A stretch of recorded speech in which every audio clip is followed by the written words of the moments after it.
जय हिंद स्टूडेंट। आज से हम लोग एक नया कोर्स स्टार्ट कर रहे हैं जो कि है हमारा ऑपरेटिंग सिस्टम। ऑपरेटिंग सिस्टम का यूनिट नंबर 1 जो हमारा होता है इंट्रोडक्शन ऑफ ऑपरेटिंग सिस्टम। तो हम लोग यूनिट 1 में इंट्रोडक्शन देखेंगे ऑपरेटिंग सिस्टम का, फिर उसके बाद यूनिट 2 और यूनिट 3 में हम लोग इससे एडवांस में देखते हुए चलेंगे। तो सबसे पहला हमारा जो टॉपिक आता है वो हमारा होता है ऑपरेटिंग सिस्टम ही। ऑपरेटिंग सिस्टम होता क्या है, सबसे पहला ये हमारा यहाँ पर टॉपिक होता है। तो हम इसकी डिफिनीशन से देखते हैं कि ऑपरेटिंग सिस्टम यहाँ पर दिया क्या गया है और फिर हम इसको थोड़ा सा अपने लैंग्वेज में भी यहाँ पर देखेंगे। तो सबसे पहले डिफिनीशन देखते हैं। Operating system is a system program that act as interface between hardware and user. Basically यहाँ पर क्या बताया गया है कि जो हार्डवेयर होता है, जो कंप्यूटर हार्डवेयर होता है और जो एक यूज़र होता है, जो हम हैं, हम अपने कंप्यूटर को या मोबाइल को कोई भी यूज कर रहे हैं, तो उसके बीच का एक इंटरफेस होता है। इट मैनेजेस सिस्टम रिसोर्सेज, मतलब ये क्या होता है, जो हमारे सिस्टम का रिसोर्स होता है, जो भी रिसोर्स होते हैं उन सबको ये मैनेज करता है। It provide a platform on which other application program are installed, मतलब ये एक तरह का हमें प्लेटफॉर्म भी प्रोवाइड करता है जहाँ पर हम अपने जो ऐप्स होते हैं, एप्लीकेशंस होते हैं, उनको इंस्टॉल करके वहाँ पर यूज भी करते हैं। तो अब यहाँ पर एक चीज़ यहाँ पर बताया गया है कि core part of operating system is called kernel. मतलब यहाँ पर बोला गया है कि जो कोर पार्ट होता है ऑपरेटिंग सिस्टम का वो कर्नेल होता है। तो मतलब कि ऑपरेटिंग सिस्टम में और कोई पार्ट होता होगा तब तो एक कोई कोर पार्ट यहाँ पर बताया गया है। तो ये चीज़ अभी हम यहाँ पर जो आगे देखते हैं कोर पार्ट क्या है और नॉन कोर पार्ट क्या था, ये चीज़ हमें ऑपरेटिंग सिस्टम को डिवाइड करके इसी पर देखते हैं। तो इसको देखने से पहले हमें यहाँ पर देखना है कि जो हमारे इंटरफेस की बात की गई है वो यहाँ पर क्या बताया गया है। इंटरफेस का मतलब बेसिकली जैसे हम यूज़र हैं, हम यहाँ पर यूज़र हो गए और एक हमारा कंप्यूटर हार्डवेयर है, ये हमारा यहाँ पर कंप्यूटर हार्डवेयर हो गया। तो इन दोनों के बीच में एक इंटरफेस होता है। इंटरफेस जो हमारा होता है वो हमारा होता है ऑपरेटिंग सिस्टम। तो ऑपरेटिंग सिस्टम का वर्क क्या है, तो ऑपरेटिंग सिस्टम का बेसिकली वर्क ये होता है कि ये एक तरह से जो हमारा वर्क होता है उसको इफ़िशिएंटली करे, उस वर्क में जो उसका रेट है उसको इंक्रीज करे। तो मतलब क्या करता है कि ऑपरेटिंग सिस्टम हमारा वर्क को इन्हांस करता है। तो अब यहाँ पर क्वेश्चन आता है, एक क्वेश्चन यहाँ पर आता है कि क्या बिना ऑपरेटिंग सिस्टम के कंप्यूटर सिस्टम बनाया जा सकता है। तो हाँ, ऑपरेटिंग सिस्टम के बिना भी हमारा कंप्यूटर सिस्टम बनाया जा सकता है, लेकिन दिक्कत वहाँ पर क्या आएगी कि दिक्कत ये आएगी कि जो हमारा वर्क होगा वो हमारा सही से नहीं होगा। तो इसलिए हमें ऑपरेटिंग सिस्टम हम लोग यहाँ पर यूज करते हैं। तो ऑपरेटिंग सिस्टम को 2 पार्ट में डिवाइड किया गया है, वो चीज़ हम यहाँ पर देखते हैं, जिसमें हमारा जो कर्नेल का जो कोर पार्ट बताया गया है और जो हमारा एक नॉन कोर पार्ट होता है वो हम देखते हैं। तो ऑपरेटिंग सिस्टम को बेसिकली हम यहाँ पर ओएस लेते हैं ऑपरेटिंग सिस्टम, इसको 2 पार्ट में डिवाइड किया गया है। एक हमारा होता है सेल, दूसरा हमारा होता है कर्नेल, जिसे हम कोर पार्ट बोलते हैं। तो हमारा सेल हो गया और कर्नेल हो गया। तो अब सेल कर्नेल आ गया, तो इनमें डिफरेंस क्या है ये चीज़ हम यहाँ पर देखते हैं। तो बेसिकली जो सेल होता है वो कमांड इंटरप्रेटर की तरह वर्क करता है। मतलब ये क्या होता है, एक तरह का कमांड इंटरप्रेटर होता है, कमांड इंटरप्रेटर। इसको हम यहाँ पर लिख सकते हैं कि सेल जो हमारा होता है कमांड इंटरप्रेटर होता है। कमांड इंटरप्रेटर का मतलब यहाँ पर ये बताया गया है कि जब हम कोई इंस्ट्रक्शन देते हैं कंप्यूटर सिस्टम को, तो जो इंस्ट्रक्शन होता है उसको लेने का काम हमारा सेल करता है। एग्जाम्पल पर हम यहाँ पर जैसे लेते हैं, हमने क्या एग्जाम्पल लिया कि हमारे पास एक एग्जाम्पल है, हमें MS वर्ड में कोई फाइल को ओपन करना है, MS वर्ड में हमें कोई वो फाइल को ओपन करना है। तो हम जो इंस्ट्रक्शन देंगे सिस्टम को, तो वो इंस्ट्रक्शन को लेने का काम हमारा करेगा सेल। जब हम कोई इंस्ट्रक्शन देंगे तो मतलब ये क्या किया, ये एक यूजर से इंटरेक्ट किया, मतलब कि इसका जो इंटरेक्शन रहेगा वो यूजर के साथ रहेगा, मतलब यहाँ पर यूजर इंटरेक्शन होगा। लेकिन जो कर्नेल होता है, हमारा इंस्ट्रक्शन हमने दिया सेल को, सेल ने उस इंस्ट्रक्शन को लिया, लेकिन आगे के जो MS वर्ड को में कोई फाइल को ओपन करना है, तो अब वहाँ पर वो जो हमने कमांड दिया उस कमांड पे वो आगे वर्क करेगा। हमने जैसे कमांड दिया उसके अकॉर्डिंग आगे सेल वर्क करेगा। तो अब उस फाइल को ओपन होना है, तो उस फाइल को ओपन करने का काम जो हमारा करता है वो हमारा कर्नेल करता है। इसका काम क्या होता है, रिसोर्स मैनेजमेंट का काम होता है। इसे हम लोग इसीलिए रिसोर्स मैनेजर भी बोलते हैं। तो कर्नेल हमारा एक तरह का रिसोर्स मैनेजर भी होता है। तो ये चीज़ हम यहाँ पर लिख सकते हैं। अगर पूछता है कि कर्नेल के बारे में 2 नंबर में पूछता है तो वो चीज़ हम यहाँ पर लिख सकते हैं। जितने भी हमारे मैनेजिंग सिस्टम के काम होते हैं, हम फंक्शंस के मैनेज करने के काम होते हैं, वो सभी क्या करता है, कर्नेल करता है। तो हम आगे चल के फंक्शंस भी देखेंगे कि क्या क्या फंक्शन होते हैं ऑपरेटिंग सिस्टम पे, वो जितने भी वर्क होते हैं वो हमारा कर्नेल करेगा, वो वहाँ पर हमें और अच्छे से समझ में आएगा। और एक चीज़ हम यहाँ पर लिख सकते हैं कि जो हमारे कर्नेल का इंटरेक्शन होता है, जो हमारा इंटरेक्ट करता है कर्नेल, वो हार्डवेयर से करता है, वो यूजर से नहीं करता। हमारे पास दो चीज़ें थी, हमारे पास एक यूजर था और एक हमारा हार्डवेयर था। तो जो इसका इंटरेक्शन होता है, जो ये इंटरेक्ट करता है, ये हार्डवेयर से इंटरेक्ट करता है। तो इसको हम यहाँ पर यह भी बोल दे सकते हैं कि ये कर्नेल जो हमारा इंटरेक्ट करता है हार्डवेयर से, जब 2 नंबर पे पूछता है। अब कभी कभी डिफरेंस पूछ लिया कि सेल और कर्नेल में डिफरेंस बताएं, तो वो चीज़ भी हम यहाँ पर लिख सकते हैं। ये पार्ट रही हमारे ऑपरेटिंग सिस्टम की। अब आगे हम और देखते हैं कि क्या क्या गोल होते हैं ऑपरेटिंग सिस्टम के, वो चीज़ हम यहाँ पर देखते हैं। तो यहाँ पर हम देखेंगे गोल ऑफ ऑपरेटिंग सिस्टम, क्या गोल होते हैं ऑपरेटिंग सिस्टम के, वो चीज़ हम यहाँ समझते हैं। प्राइमरी गोल क्या होता है, to make system user friendly convenient, मतलब कि यूज़र फ्रेंडली मतलब यही कि जो सिस्टम है उसका वर्क हो, जो इजीली कोई भी वर्क किसी फाइल को ओपन करना हो तो हम कम से कम इंस्ट्रक्शन देकर उस फाइल को ओपन करें, मतलब यूज़र फ्रेंडली हो, हमारे लिए कन्वीनियंट हो। सेकेंड गोल होता है टू मेक सिस्टम इफिशियंट, जो ऑपरेटिंग सिस्टम का गोल यही होता ही है कि उसको सिस्टम को इफिशियंट करना, मतलब उसके जितने भी वर्क हों वो हाई रेट में हों। अब हमने पहले ही बताया कि बिना ऑपरेटिंग सिस्टम के भी हमारा हार्डवेयर, जो हमारा कंप्यूटर सिस्टम है, वो बनाया जा सकता है, लेकिन जो वर्क होगा वो नॉन इफिशियंट होगा। तो ये क्या होते हैं, गोल्स होते हैं हमारे ऑपरेटिंग सिस्टम के। और यहाँ पर दिया गया कि role of operating system, we can explore operating system from two view point, that of user and that of system. Basically role of operating system क्या होता है, हम यहाँ पे यूज़र व्यू और सिस्टम व्यू पे देखेंगे। अब हम लोग यहाँ पर यूज़र व्यू देखते हैं। यूज़र व्यू क्या बताया गया है, in user view operating system is design to maximize the work CPU utilization that the user performing. Basically हमने पहले ही बात किया कि जो ऑपरेटिंग सिस्टम का गोल होता है, जब यहाँ पर हमने गोल देख लिया, इसमें इसकी हमने डिफरेंशिएशन भी देख लिया कि हमारा सेल और कर्नेल का क्या वर्क होता है, तो यहाँ पर हमें पता चल गया कि इसका जो मैक्सिमाइज करना है वर्क CPU का, मतलब कि जो ऑपरेटिंग सिस्टम होता है ये सभी वर्क को मैनेज करता है। मतलब हम लोग क्या है कि इसको एक तरह से रिसोर्स मैनेजर बोला गया, मतलब कि मैनेजर क्या होता है, किसी कंपनी में मैनेजर होता है तो वो मैनेज करता है कौन सा एम्प्लॉय कौन सा कब काम करना है, कोई खाली तो नहीं बैठा, कोई का क्या कर रहा है। ये सब चीज़ें क्या है कि मतलब रिलेटेबल हैं, आप इनको रिलेट करिए कि ऑपरेटिंग सिस्टम क्या है, ऑपरेट कर रहा है, मतलब कि कोई ये ऑपरेटर है। तो इसी तरह क्या होता है कि ये मतलब CPU का यूटिलाइजेशन करता है कि हर टाइम CPU अपना वर्क करे, खाली ना बैठा रहे कोई। तो यही होता है यूज़र के व्यू। सिस्टम व्यू क्या होता है, ये चीज़ हम यहाँ देखते हैं। In system point of view operating system is a program that work as a resource allocator. मतलब बेसिकली क्या है कि ये रिसोर्स एलोकेटर होता है, जितने भी रिसोर्स होते हैं उन सबको एलोकेट करता है। Every computer system has many resource like CPU time, memory space, file storage space, input output device, so on. मतलब कि जितने भी यहाँ पर बेसिकली बात की गई फंक्शंस की, जो हम आगे भी अभी देखेंगे, हमारा जो नेक्स्ट टॉपिक होगा वो फंक्शन ऑफ ऑपरेटिंग सिस्टम होगा, तो वहाँ पर भी हम यहाँ चीज़ें देखेंगे कि क्या होता है मेमोरी स्पेस, क्या होता है file storage space, input output device, ये जितना भी मैनेजमेंट होता है, मतलब इस रिसोर्स एलोकेटर होते हैं, इनको कैसे यहाँ पर परफॉर्म करता है। The operating system act as manager of these resources. यहाँ पर देखिए मैनेजर की बात ही कर ही दी गई कि एक तरह का मैनेजर होगा। तो हम ऑपरेटिंग सिस्टम को, अगर कोई आपसे पूछे कि ऑपरेटिंग सिस्टम को आपको एक वर्ड में कहना है, तो आप बोल सकते हैं operating system is a manager. तो आप उसको मैनेजर बोल सकते हैं, ऑपरेटिंग सिस्टम को हम मैनेजर की तरह ट्रीट कर सकते हैं। हम लोग यहाँ पर कुछ एग्जांपल्स देखते हैं जो हमारे ऑपरेटिंग सिस्टम के एग्जांपल होते हैं। तो उनमें सबसे पहला हमारा आता है, हम लोग जो बेसिकली जो स्टूडेंट ज़्यादातर यूज करते हैं लैपटॉप, वो हमारा विंडो ऑपरेटिंग सिस्टम का लैपटॉप यूज करते हैं। पहले जो सबसे पहले जो ऑपरेटिंग सिस्टम आया था विंडो का, वो 1.0 आया था, फिर 2.0 आया, उसके बाद आज तो हम लोग विंडो 11 यूज कर रहे हैं। हमारा जो लोग आईफोन यूज करते हैं उसमें हमारा मैक का ऑपरेटिंग सिस्टम होता है, हमारा एक लिनक्स का ऑपरेटिंग सिस्टम होता है। सबसे ज़्यादा जो मोबाइल फ़ोन यूज़ किया जाता है, जो सस्ते मोबाइल फ़ोन आते हैं, वो हमारे एंड्रॉयड्स के जो मोबाइल फ़ोन आते हैं वो हमारे क्या होते हैं, ये भी हमारे एंड्रॉयड एक तरह का ऑपरेटिंग सिस्टम होता है। नेक्स्ट टॉपिक हम पढ़ेंगे फंक्शन ऑफ ऑपरेटिंग सिस्टम। हमने इसके पहले ऑपरेटिंग सिस्टम को समझा, ऑपरेटिंग सिस्टम होता क्या है।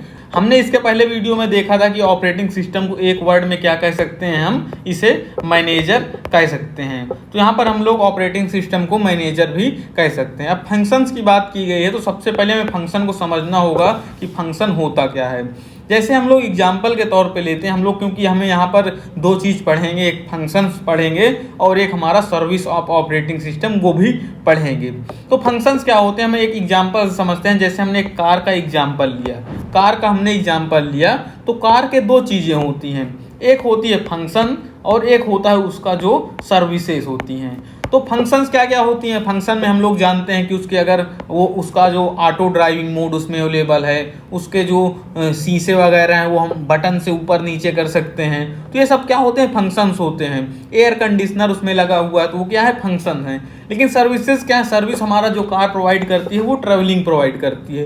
तो इससे आप जो फंक्शंस और सर्विस में डिफ्रेंशिएट करके आप एक नॉर्मल लाइफ से जब कंपेयर करेंगे तो आपको चीज़ें याद करने की ज़रूरत नहीं पड़ेगी, आपको एग्जाम में कोई कन्फ्यूज़न नहीं होगी कि वहाँ कभी कभी कन्फ्यूज़न हो जाता है कि फंक्शंस क्या होते हैं, सर्विसेज क्या होती हैं। अब हम ये तो समझ गए कि फंक्शन और सर्विसेज में क्या क्या डिफरेंस है, ये चीज़ हो गई।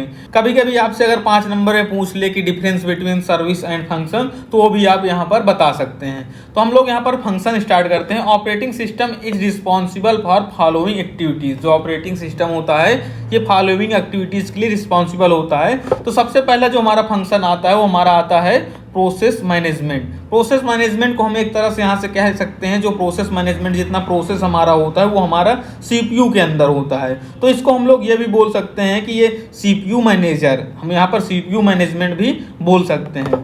तो operating system is responsible for following activities in connection with process management. Process management में क्या क्या एक्टिविटीज आती हैं वो चीज़ हम यहाँ पर देखते हैं। Scheduling processes and threads on the CPUs, मतलब कि जो प्रोसेस होने हैं उनको शेड्यूल करना है तो इसको सीपीयू क्या करता है, मैनेज करता है। Creating and deleting both user and system process, मतलब क्रिएट और डिलीट बेसिकली यहाँ पर बोला गया है। एक हमारा होता है यूजर प्रोसेस, एक हमारा होता है सिस्टम प्रोसेस। तो मतलब ये सिस्टम प्रोसेस को भी क्रिएट डिलीट कर सकता है और यूजर जो प्रोसेस होता है उसको भी ये क्रिएट और डिलीट कर सकता है। सस्पेंडिंग एंड रिज्यूमिंग प्रोसेस, मतलब किसी प्रोसेस को सस्पेंड करना, किसी प्रोसेस को रिज्यूम करना, वो भी यहाँ पर क्या होता है, प्रोसेस मैनेजमेंट के अंदर आता है।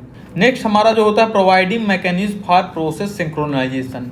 बेसिकली ये जो प्रोसेस सिंक्रोनाइजेशन की बात कही गई, ये यहाँ पर जब कई सारे प्रोसेस सीपीयू में, मतलब जो कई सारे वर्क एक साथ फाइलें ओपन होती हैं या कई सारे प्रोसेस चल रहे होते हैं सीपीयू में, तब वहाँ पर ज़रूरत पड़ती है प्रोसेस सिंक्रोनाइजेशन की। तो वो कई सारे प्रोसेस को सिंक्रोनाइज कर देता है। Providing mechanism for process communication. Process communication की बात यहाँ पर ये है कि ये एक तरह से प्रोवाइड करता है मैकेनिज्म जिससे कि एक जगह से दूसरी जगह का जो इन्फॉर्मेशन है वो भी यहाँ पर एक्सचेंज हो जाता है, एक से दूसरी जगह, दूसरी से तीसरी जगह, ये चीज़ें भी यहाँ पर हो सकती हैं। दूसरा जो हमारा आता है मेमोरी मैनेजमेंट। मेमोरी मैनेजमेंट क्या होता है, ये चीज़ हम यहाँ पर देखते हैं। Operating system is responsible for following activities in connection with memory management, keeping track of which part of memory are currently being used and by whom। Basically इसका मतलब यहाँ पर ये कहना है कि जब मेमोरी का यूज होता है तो कौन सा पार्ट, कितना पार्ट और कहाँ से कहाँ तक वो यूज हो रहा है, तो उसका सब ये मेमोरी मैनेजमेंट जो होता है ये ट्रैक रखता है और उसको मैनेज करता है। Deciding which processes and data to move into the out of memory, ये डिसाइड करता है कि कौन सा प्रोसेस, कौन सा डाटा मूव करेगा आउट ऑफ मेमोरी में। तो ये सब चीज़ें भी यहाँ पर क्या है कि मैनेज करता है हमारा मेमोरी मैनेजमेंट सिस्टम जो होता है, ये भी यहाँ पर देखता है। Allocating and deallocating memory space as needed. Free space management in disk, जो हमारा फ्री स्पेस होता है कि कौन सा स्पेस फ्री करना है, तो ये भी यहाँ पर मैनेज करता है। Storage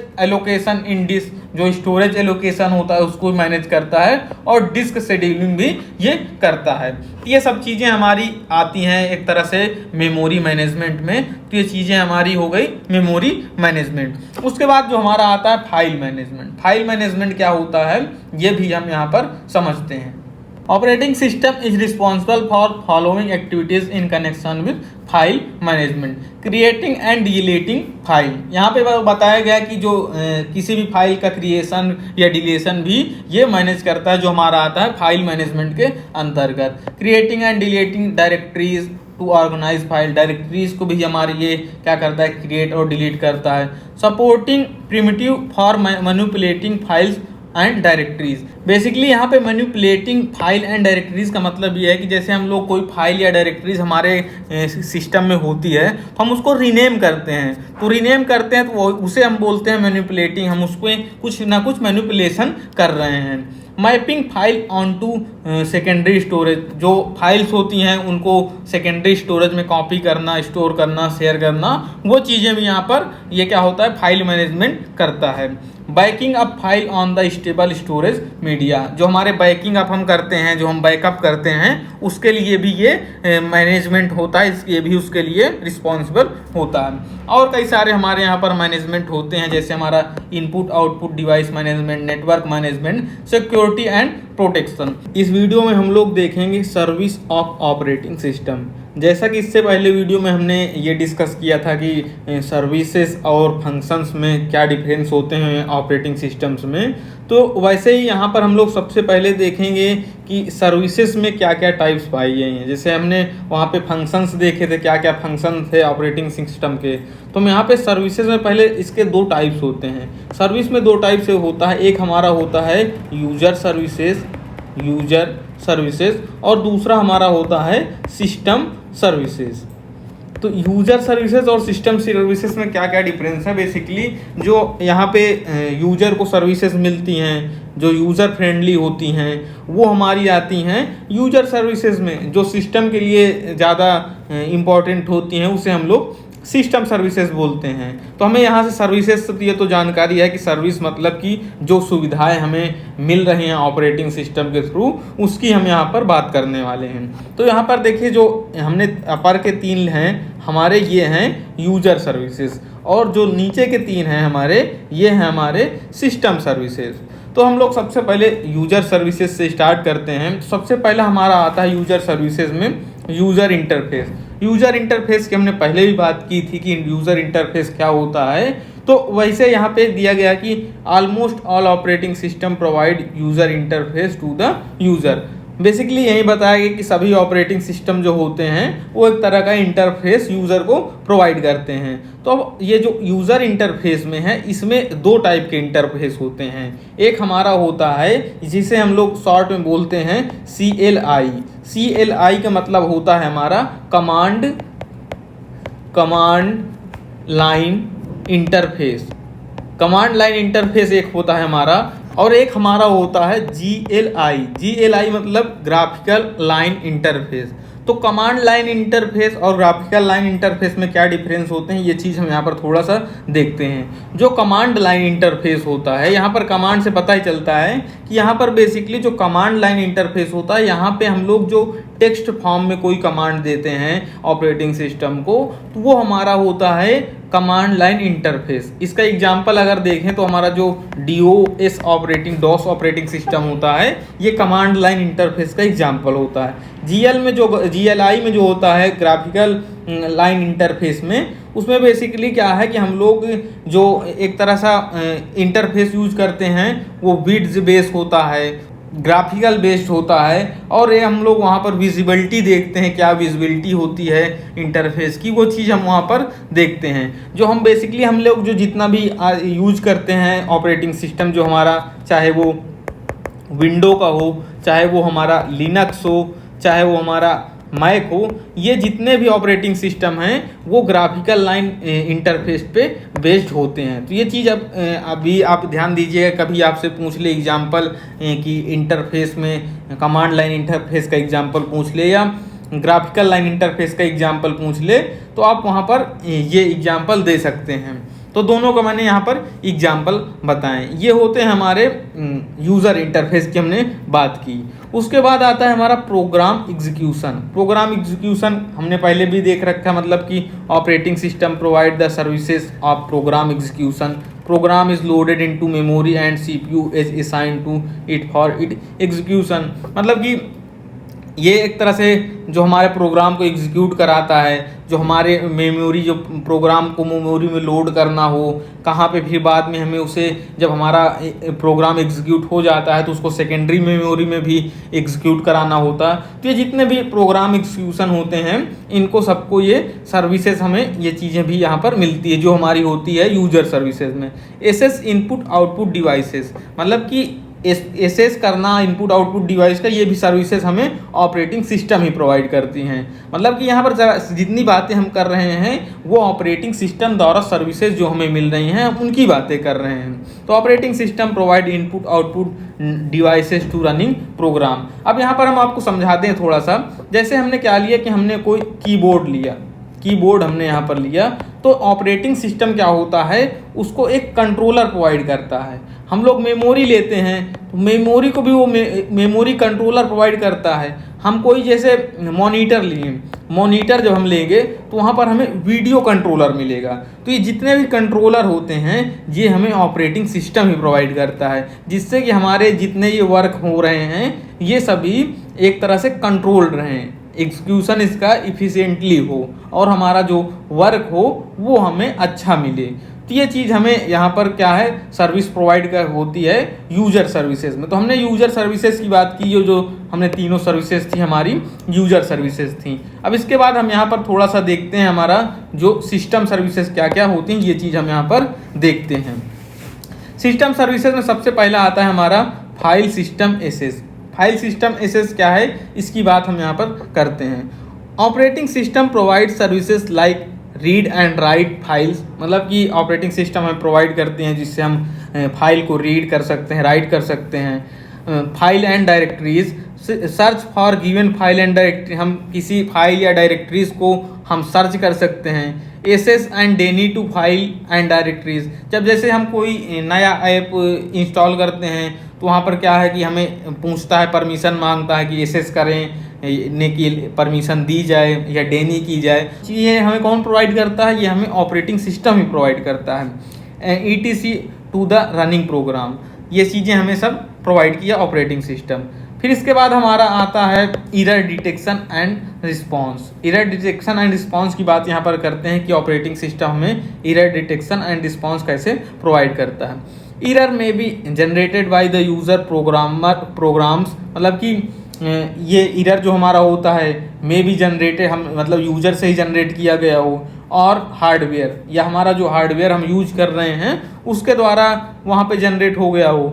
operating system should take the appropriate action to ensure correct and consistent computing. Operating system जो होता है उस जो हमारा एरर आया है उसमें एक एप्रोप्रिएट एक्शन लेता है, जो एक्शन उसके लिए लेना जरूरी होता है वो वहाँ पर ऑपरेटिंग सिस्टम लेता है। मतलब किया कि वो हमें एक तरह की सर्विस प्रोवाइड किया एरर डिटेक्शन की, और वहाँ पर रिस्पॉन्स भी वही कर रहा है जो हमारा ऑपरेटिंग सिस्टम होता है, और उसको सही करके उसमें जो हमारी कंप्यूटिंग चल रही है उसको आगे कंसिस्टेंट रखता है। तो ये चीज़ हमारी आ गई एरर डिटेक्शन में। उसके बाद हमारा आता है कम्युनिकेशन। कम्युनिकेशन क्या है, ये हमारा भी आता है सिस्टम सर्विसेज, मतलब ये दोनों सर्विसेज की जो हमने बात की ये दोनों हमारे सिस्टम सर्विसेज में ही आते हैं।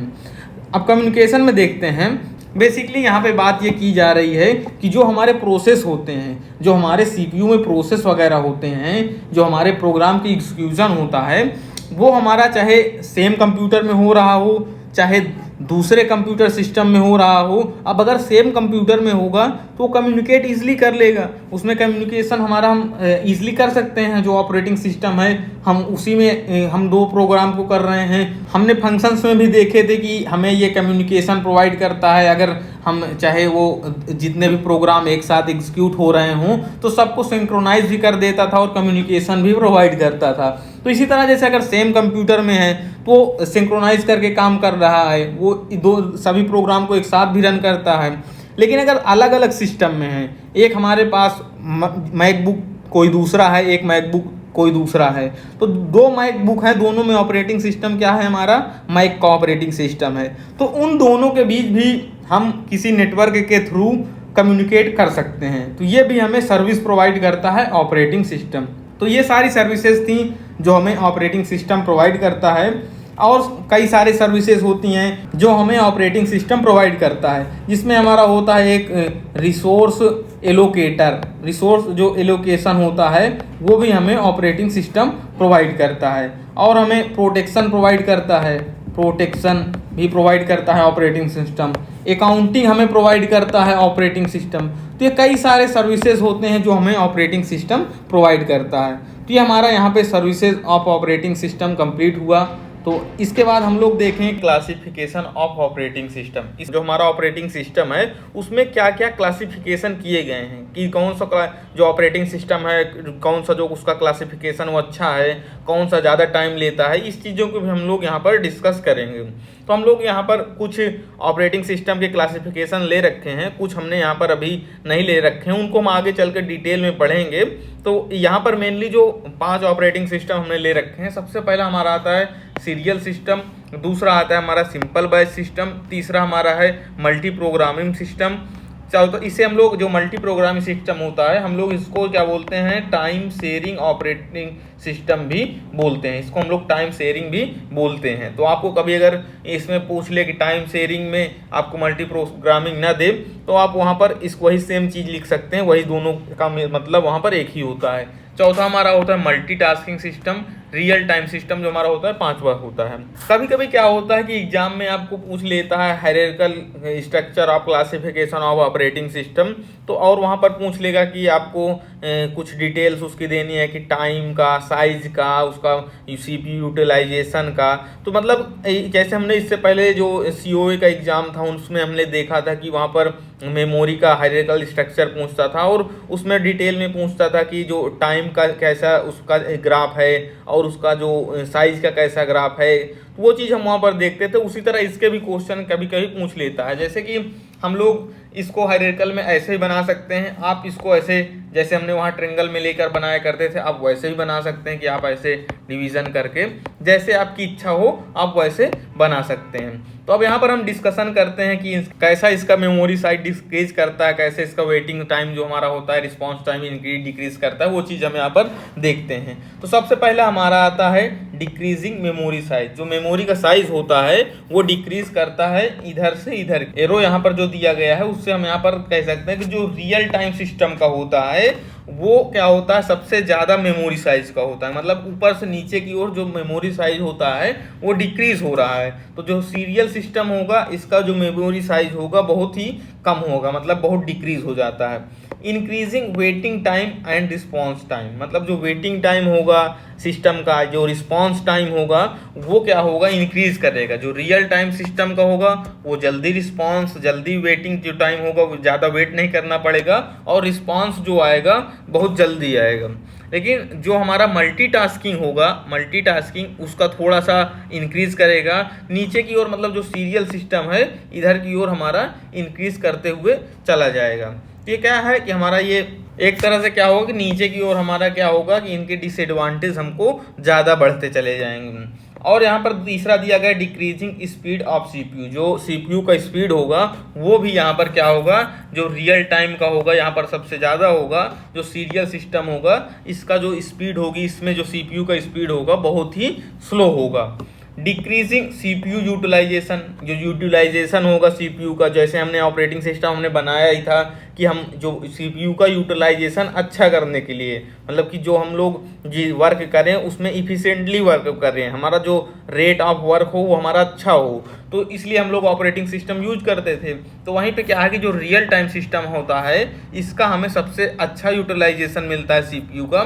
जो सीरियल सिस्टम होता है इसका सबसे कम मिलता है। Increasing CPU idle time, idle time का बेसिकली यहाँ पर मतलब ये है कि जब हम कोई प्रोग्राम करते हैं, जो कोई हमारा प्रोसेस रनिंग पे होता है सीपीयू में, तो आगे क्या होता है, अभी हम यहाँ पर आगे चलकर देखेंगे कि कैसे होता, थोड़ा समझ में ज़्यादा आएगा जब हम लोग इसमें सिस्टम को एक एक करके एक्सप्लेन करेंगे। तो आपको 2 वर्ड वहाँ पर यूज करने को मिलेगा, एक आपको आएगा जॉब, एक हमारा होगा पंच कार्ड। तो हम पंच कार्ड और जॉब को भी अभी समझते हैं क्या होता है, ये भी चीज़ें देखते हैं। आइडल टाइम का बेसिकली मतलब ये होता है जब कोई एक प्रोग्राम रनिंग पे होता है, आगे वो प्रोसेस हो जाता है इनपुट आउटपुट डिवाइस में, तो क्या होता है कि जो CPU होता है वो स्टॉप रहता है, वो कोई काम नहीं करता, जितने पीछे के प्रोसेस होते हैं उनको वो आगे नहीं बढ़ाता जब तक कि जो नेक्स्ट वाला जो पहले चली रनिंग पे था वो कंप्लीट नहीं हो जाता।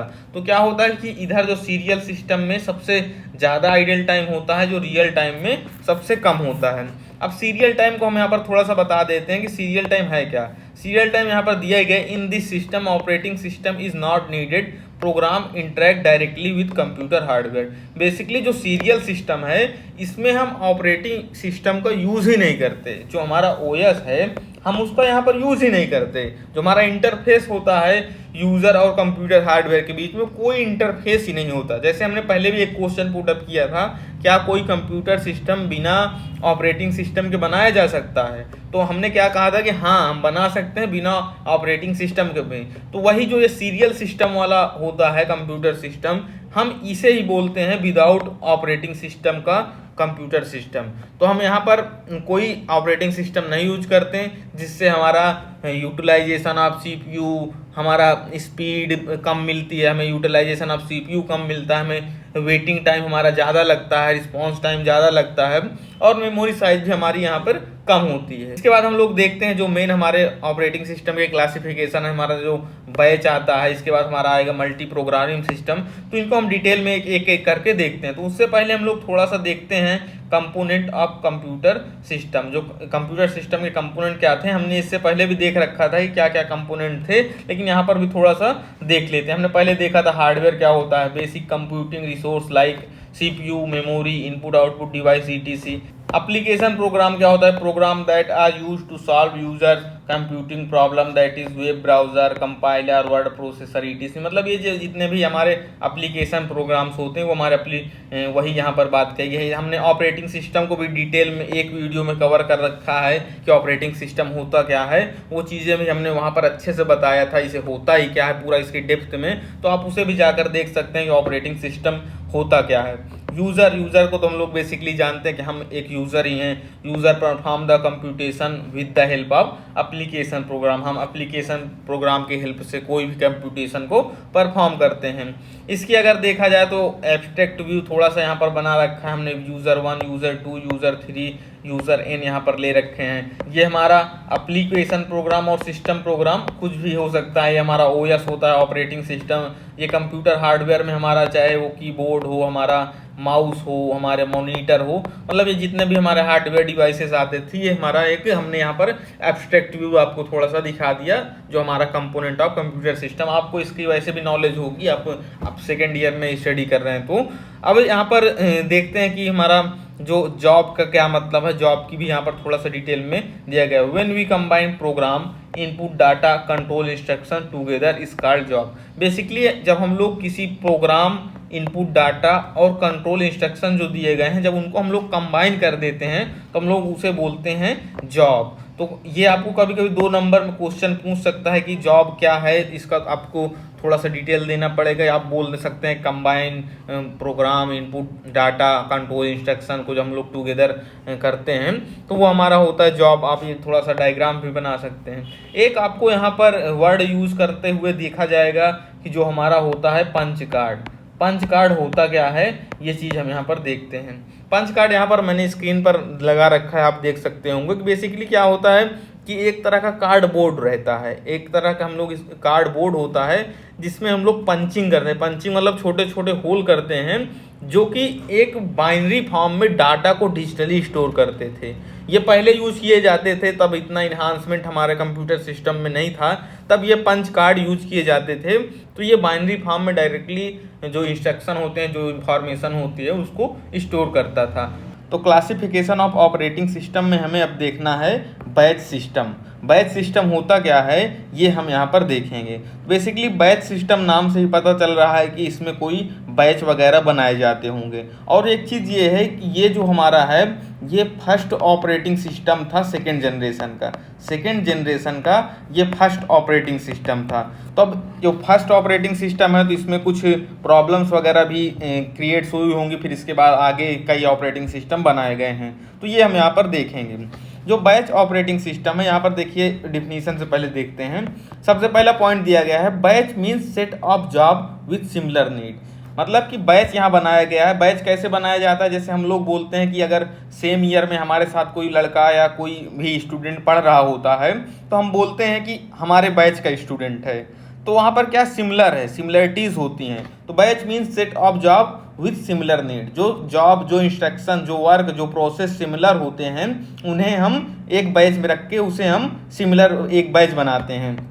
इन this system operator make batch of job and load into the punch card. हमने पंच कार्ड इससे पहले देखा था कि पंच कार्ड क्या होता था। हमने वहाँ पर क्या होता था, एक कार्डबोर्ड होता था। तो 0 और 1 से हम लोग वहाँ पर डिजिटल फॉर्म में हम लोग डाटा को स्टोर करते थे। तो वो हमने पंच कार्ड को देखा था। तो यहाँ पर ऑपरेटर होता है जो बैच बनाता है, जो सेम सिमिलर जॉब्स जिनकी होती हैं उनको बैच बनाता है। Similar type of job batches together and execute at a time.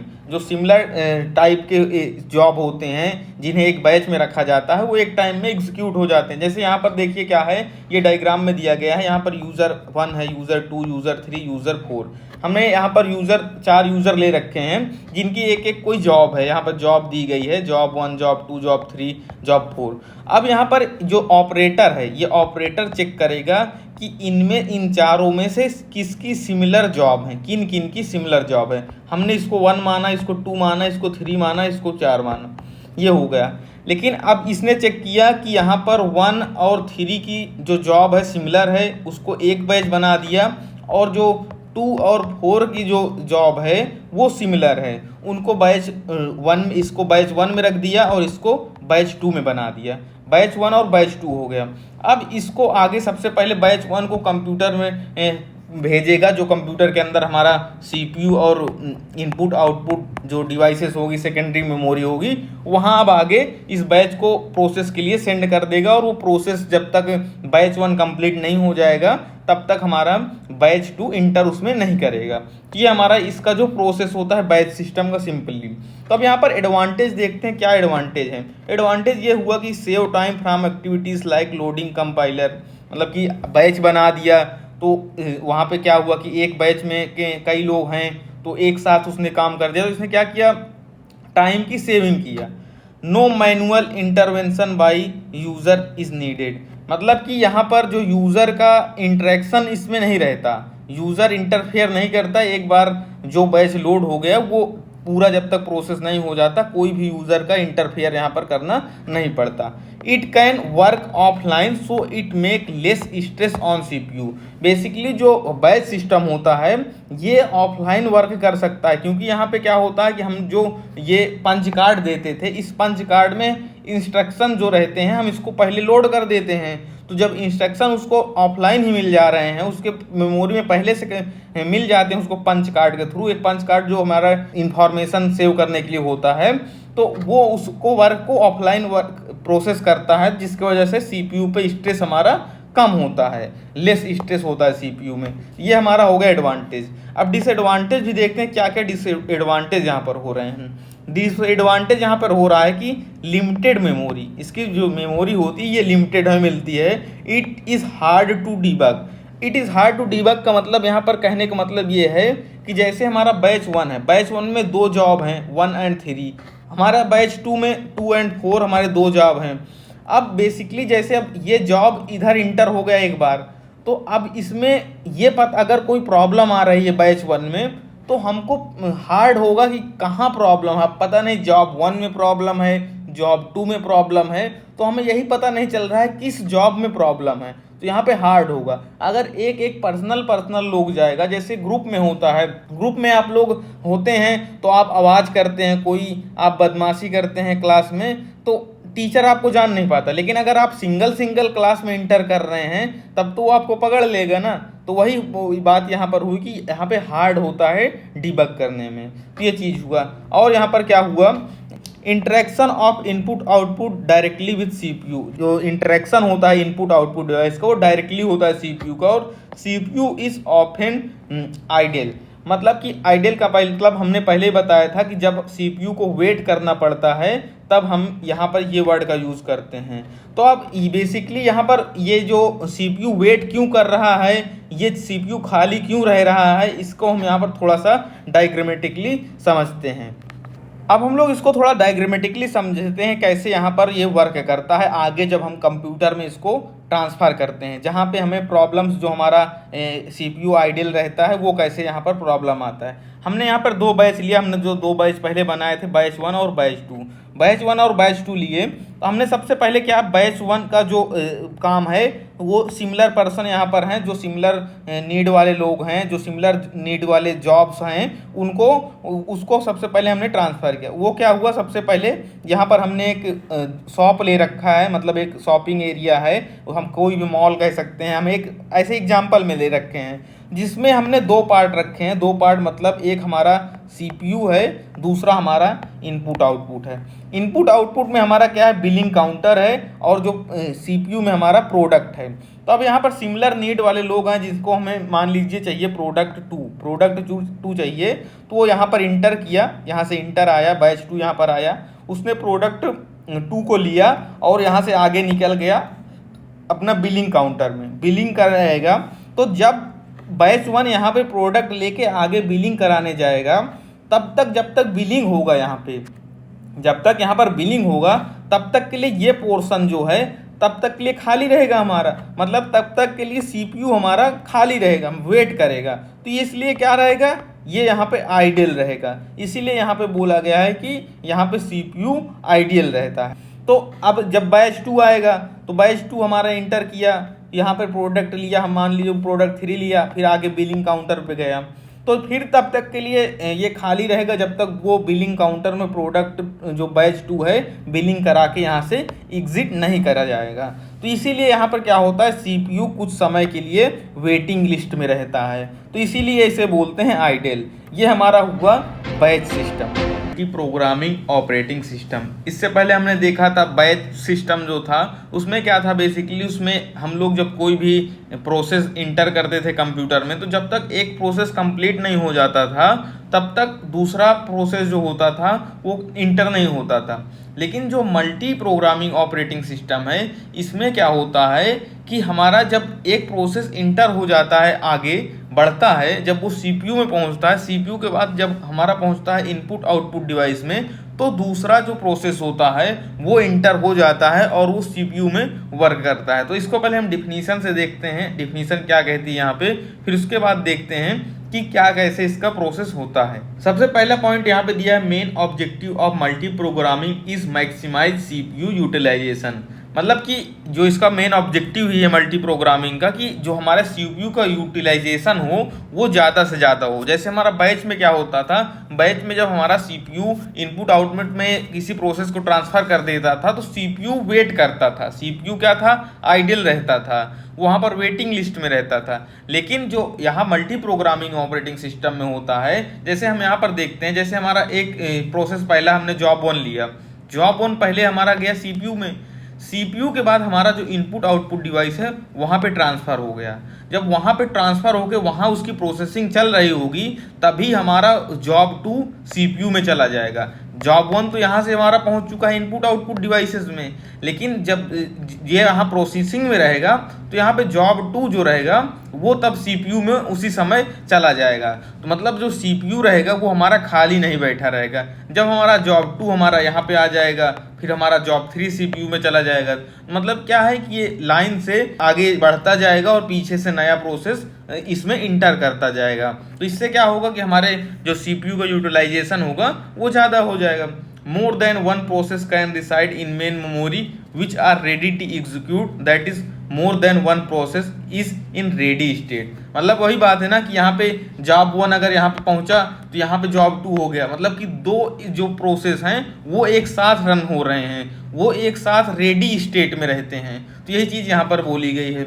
In this system if any running process perform input output और other event which does not require CPU, then instead of sitting idle CPU perform context switching and pick another process। वही बात बोली कि जब वो input output में कोई process transfer होता है तो जो हमारा CPU होता है वो खाली बैठने की बजाय वो नया प्रोसेस को पिक करता है और उसमें प्रोसेसिंग करने लगता है।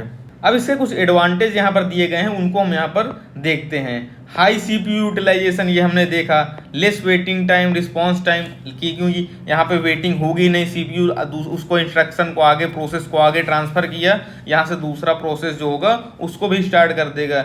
Useful in current scenario when load is high. Disadvantage भी इसके होते हैं, वो चीज़ हम यहाँ पर देखते हैं। Process scheduling is difficult. अब यहाँ पे क्या होगा कि वहाँ पे हमने एक को इंटर किया, वो जब तक ख़त्म नहीं होगा बैच ऑपरेटिंग सिस्टम में जब तक एक ख़त्म नहीं हो जाता था तब तक दूसरा इंटर नहीं करता था। लेकिन यहाँ पे एक की प्रोसेसिंग आगे चल रही है, उसके पीछे दूसरा प्रोसेस करने के लिए चला जाता है, तो यहाँ पे शेड्यूलिंग तो डिफिकल्ट थोड़ा होगी। Main memory management is required. अब यहाँ पे मेमोरी मैनेजमेंट भी रिक्वायर्ड होगा, क्योंकि हमारे दो प्रोसेस एक साथ रन हो रहे हैं। प्रॉब्लम लाइक मेमोरी फ्रेगमेंटेशन में अकर। हम इसको जैसे वहाँ पे डायग्रामेटिक देखे थे कि इसमें कैसे प्रोसेस हो रहा है, इसको यहाँ पे भी डायग्रामेटिक देखते हैं एक शॉपिंग मॉल का एग्जाम्पल लेके। जैसे हमने यहाँ पर देखिए वही एग्जाम्पल लिया, हमने एक शॉपिंग मॉल ले लिया, हमने एक शॉपिंग स्टोर ले लिया। यहाँ पे हमने क्या रखा, जो प्रोडक्ट एरिया है वो हमने सीपीयू बना रखा है, जो हमारा बिलिंग एरिया है वो हमारा इनपुट आउटपुट डिवाइस है। तो अब जैसे हमने क्या किया, एक प्रोसेस हम यहाँ पर ले लेते हैं पर्सन को, जॉब 1 जो हमारा एक पर्सन है, उसको कोई सामान लेना है, वो यहाँ से इंटर हुआ, उसने प्रोडक्ट लिया। प्रोडक्ट लेने के बाद वो पहुँचा बिलिंग एरिया पे जॉब 1 यहाँ पर पहुँचा। तो अब ये जो प्रोडक्ट एरिया था, सीपीयू वाला एरिया, वो खाली जैसे हुआ, तो वैसे ही हमारा जो जॉब 2 जो पर्सन दूसरा है वो यहाँ पर आ जाएगा। वो यहाँ पर प्रोडक्ट एरिया में अपने प्रोडक्ट लेने लगेगा, और जैसे ही हमारा बिलिंग एरिया से हमारा जॉब 1 जो हमारा पर्सन 1 था वो एग्जिट होगा, वैसे ही हमारा जो जॉब 2 था, जो पर्सन 2 था, वो बिलिंग एरिया की तरफ चलाएगा। जैसे हमारा बिलिंग एरिया से हमारा जॉब 2 निकलेगा, वैसे ही हमारा जॉब 3 यहाँ पे पहुँचेगा। जैसे ही हमारा बिलिंग एरिया पे जॉब 2 पहुँचा था, तो ऐसे ही हमारा जॉब 3 प्रोडक्ट एरिया में पहुँच चुका था। और जैसे यहाँ से 3 पहुँचा, 3 आगे निकलेगा, तो ऐसे दूसरा आता जाएगा। मतलब कि एक के बदले एक इंटर करता जाएगा और एग्जिट करता जाएगा। तो इससे क्या होगा कि जो हमारा सीपीयू होगा, सीपीयू को हमारे वेट नहीं करना पड़ता। तो जिसमें हम लोग को आज पढ़ना है टाइम शेयरिंग और multitasking operating system. Time sharing जैसे नाम से ही पता चलता है कि यहाँ पर कोई टाइम का शेयरिंग होगा, कोई टाइम शेड्यूलिंग होगा। और मल्टीटास्किंग से भी पता चल रहा है कि यहाँ पर जो मल्टीपल टास्क एक साथ रन भी होंगे, एक साथ प्रोसेस भी होंगे। तो इससे पहले हमने मल्टी प्रोग्रामिंग ऑपरेटिंग सिस्टम पढ़ा था, और उसके पहले हमने बैच सिस्टम भी पढ़ा था। तो जैसे हमारा मल्टी प्रोग्रामिंग ऑपरेटिंग सिस्टम होता है कि एक साथ मल्टीपल टास्क वहाँ पर रन होते हैं, प्रोसेस होते हैं, उसी तरह यहाँ पे भी होता है। बस यहाँ पे एक क्या होता है, टाइम शेयरिंग, टाइम बाउंडेशन भी होता है। इसको हम लोग सबसे पहले डायग्रामेटिकली देखते हैं, फिर इसको हम लोग थ्योरेटिकली समझते हैं। चलिए चलते हैं हम अपने नोटपैड। जैसे हमने वहाँ पर एग्जाम्पल लिया था मल्टी प्रोग्रामिंग में, इसी तरह हम लोग यहाँ पर भी एग्जाम्पल लेंगे। हमने एक एग्जाम्पल लिया, हमारे पास एक कोई मॉल है। मॉल में हमारे पास 2 पार्ट हमने बना रखे हैं। एक हमारा पार्ट होता है सीपीयू का, जो हमारा प्रोडक्ट एरिया होता है। एक हमारा होता है जो इनपुट आउटपुट पार्ट होता है, जो हमारा बिलिंग एरिया होता है। ये हमने उसमें भी देखा था, जो हमारा मल्टी ऑपरेटिंग सिस्टम था, मल्टी प्रोग्रामिंग ऑपरेटिंग सिस्टम था। तो अगर आपने वो वीडियोस नहीं देखे तो उनको भी पहले जाकर देखें, तो ये चीज़ें ज़्यादा समझ में आएगी। तो जैसे हमने वहाँ पर एक मॉल लिया था, हमारे पास मॉल था, वहाँ पर हमारा 2 एरिया थे। तो हमारे पास कई टास्क हैं, हमारे पास 3 टास्क, 1 2 3 टास्क हैं। तो वहाँ पर क्या होता था, जब 1 टास्क हमारा 1 में पहुँचता था, 1 के बाद वो जब हमारा इनपुट आउटपुट, जो हमारा सीपीयू के बाद इनपुट आउटपुट डिवाइस में पहुँचता था, तो यहाँ पर दूसरा वाला हमारा जो टास्क होता था, तब वो सीपीयू में आ जाता था। तो इससे हमारा क्या होता था, सीपीयू हमारा खाली नहीं बैठता था। वही सेम कंडीशन हमारा यहाँ पे भी होता है। जब हमारा पहला टास्क यहाँ पे आता है, तो दूसरा, फिर उसके बाद हमारा जब इनपुट आउट में पहुँचता है, तो दूसरा टास्क यहाँ पर आ जाता है। लेकिन यहाँ पर एक क्या होता है, हमारा टाइम बाउंडिंग होती है। टाइम बाउंडिंग मतलब यहाँ पे होती है कि जैसे हमारे यहाँ पर कोई टाइम बाउंडेशन दी गई, 2 सेकंड की हमारे पास टाइम बाउंडेशन दी गई। तो 2 सेकंड का अगर टाइम बाउंडेशन यहाँ पे है, जैसे 2 सेकंड का टाइम शेयरिंग है, तो क्या होगा, जब कोई हमारा 1 टास्क जो था, जो फर्स्ट टास्क है, जो सीपीयू में पहुँचेगा, तो केवल 2 सेकंड के लिए यहाँ पर प्रोसेस होगा। 2 सेकंड के प्रोसेस होने के बाद ये आगे बढ़ जाएगा, वो प्रोसेस कंप्लीट हुआ हो या ना हुआ हो। फिर उसके बाद दूसरा आएगा, दूसरा भी 2 सेकंड यहाँ पे प्रोसेस होगा, अगर वो कंप्लीट हुआ हो या ना हुआ हो, वो आगे बढ़ जाएगा। लेकिन यहाँ पे आता है कि अगर वो कंप्लीट नहीं हुआ तो हमारा क्या होगा, उसके बाद दोबारा से जो हमारा 1 वाला टास्क था जो इनकम्प्लीट था वो हमारा दोबारा से फिर से यहाँ पे लाइन में लग जाएगा। फिर जैसे हमारा दूसरा वाला था, फिर हमारा जितना कंप्लीट हुआ होगा फिर इसके बाद लाइन में लग जाएगा। फिर ये जो तीसरा वाला था यहाँ पे आया, यहाँ पे पहुँचा, फिर ये इधर से फिर से लाइन में लग जाएगा। मतलब यहाँ पे क्या हुआ कि 2 सेकंड का हमें यहाँ पर टाइम दिया गया कि काम हो या ना हो तुम्हें इस मॉल से निकलना है। 2 सेकंड तुम्हारे को दिया गया, जितना सामान तुम ले सकते हो उतना लो, आगे बढ़ो, फिर दोबारा तुम लाइन से आना। सबको मतलब टाइम शेयरिंग होगा, बराबर बराबर सबका काम होगा, किसी का ज़्यादा काम किसी का कम काम नहीं होगा। तो ये चीज़ यहाँ पे हुई। तो इसको हम लोग थोड़ा सा थ्योरेटिकली समझते हैं, थ्योरेटिकली क्या होता है वो चीज़ हम यहाँ पर देखते हैं। यहाँ पर देखिए सबसे पहले दिया गया है it is also called fair share system. मतलब कि यहाँ पे जो अच्छा शेयर सिस्टम है जिससे हम लोग सबके काम कर सकते हैं, कोई एक ऐसा ना रहो कि किसी का काम हो जाए किसी का काम ना हो, तो यहाँ पर ऐसा भी नहीं होता। Multi programming with round robin system, जो ये एक तरह से मल्टी प्रोग्रामिंग सिस्टम ही है, बस यहाँ पर क्या होता है round robin system. Round robin system वो होता है जिसमें कुछ टाइम की बाउंडेशन के साथ साइक्लिक चलती रहती है, तो उसे हम लोग ये बोलते हैं। जैसे हम लोग अगर एग्जाम्पल लेते हैं, एग्जाम्पल लिया हमने, हमारा ये ऑपरेटिंग सिस्टम है, ये हमारा ओएस है, ये हमारा क्या है हमारा सीपीयू है। हमारे पास 3 टास्क हैं। एक टास्क हमारा ईमेल का है, हमने जैसे अपने लैपटॉप में एग्जांपल लेते हैं, एक हमारा ईमेल हुआ, हमने एक कोई ब्राउज़र ओपन कर रखा है, एक हमने कोई यहाँ पर ओपन कर लेते हैं हम अपना, हमने कुछ भी यहाँ पर वर्ड ओपन कर लिया हमने, तो ये हुआ। अब बेसिकली यहाँ पे क्या होगा, हम ये तीनों ऑपरेटिंग सिस्टम से अटैच हैं, तीनों ऑपरेटिंग सिस्टम से इसके जो ट्रांसफ़र इंफॉर्मेशन की हो रही।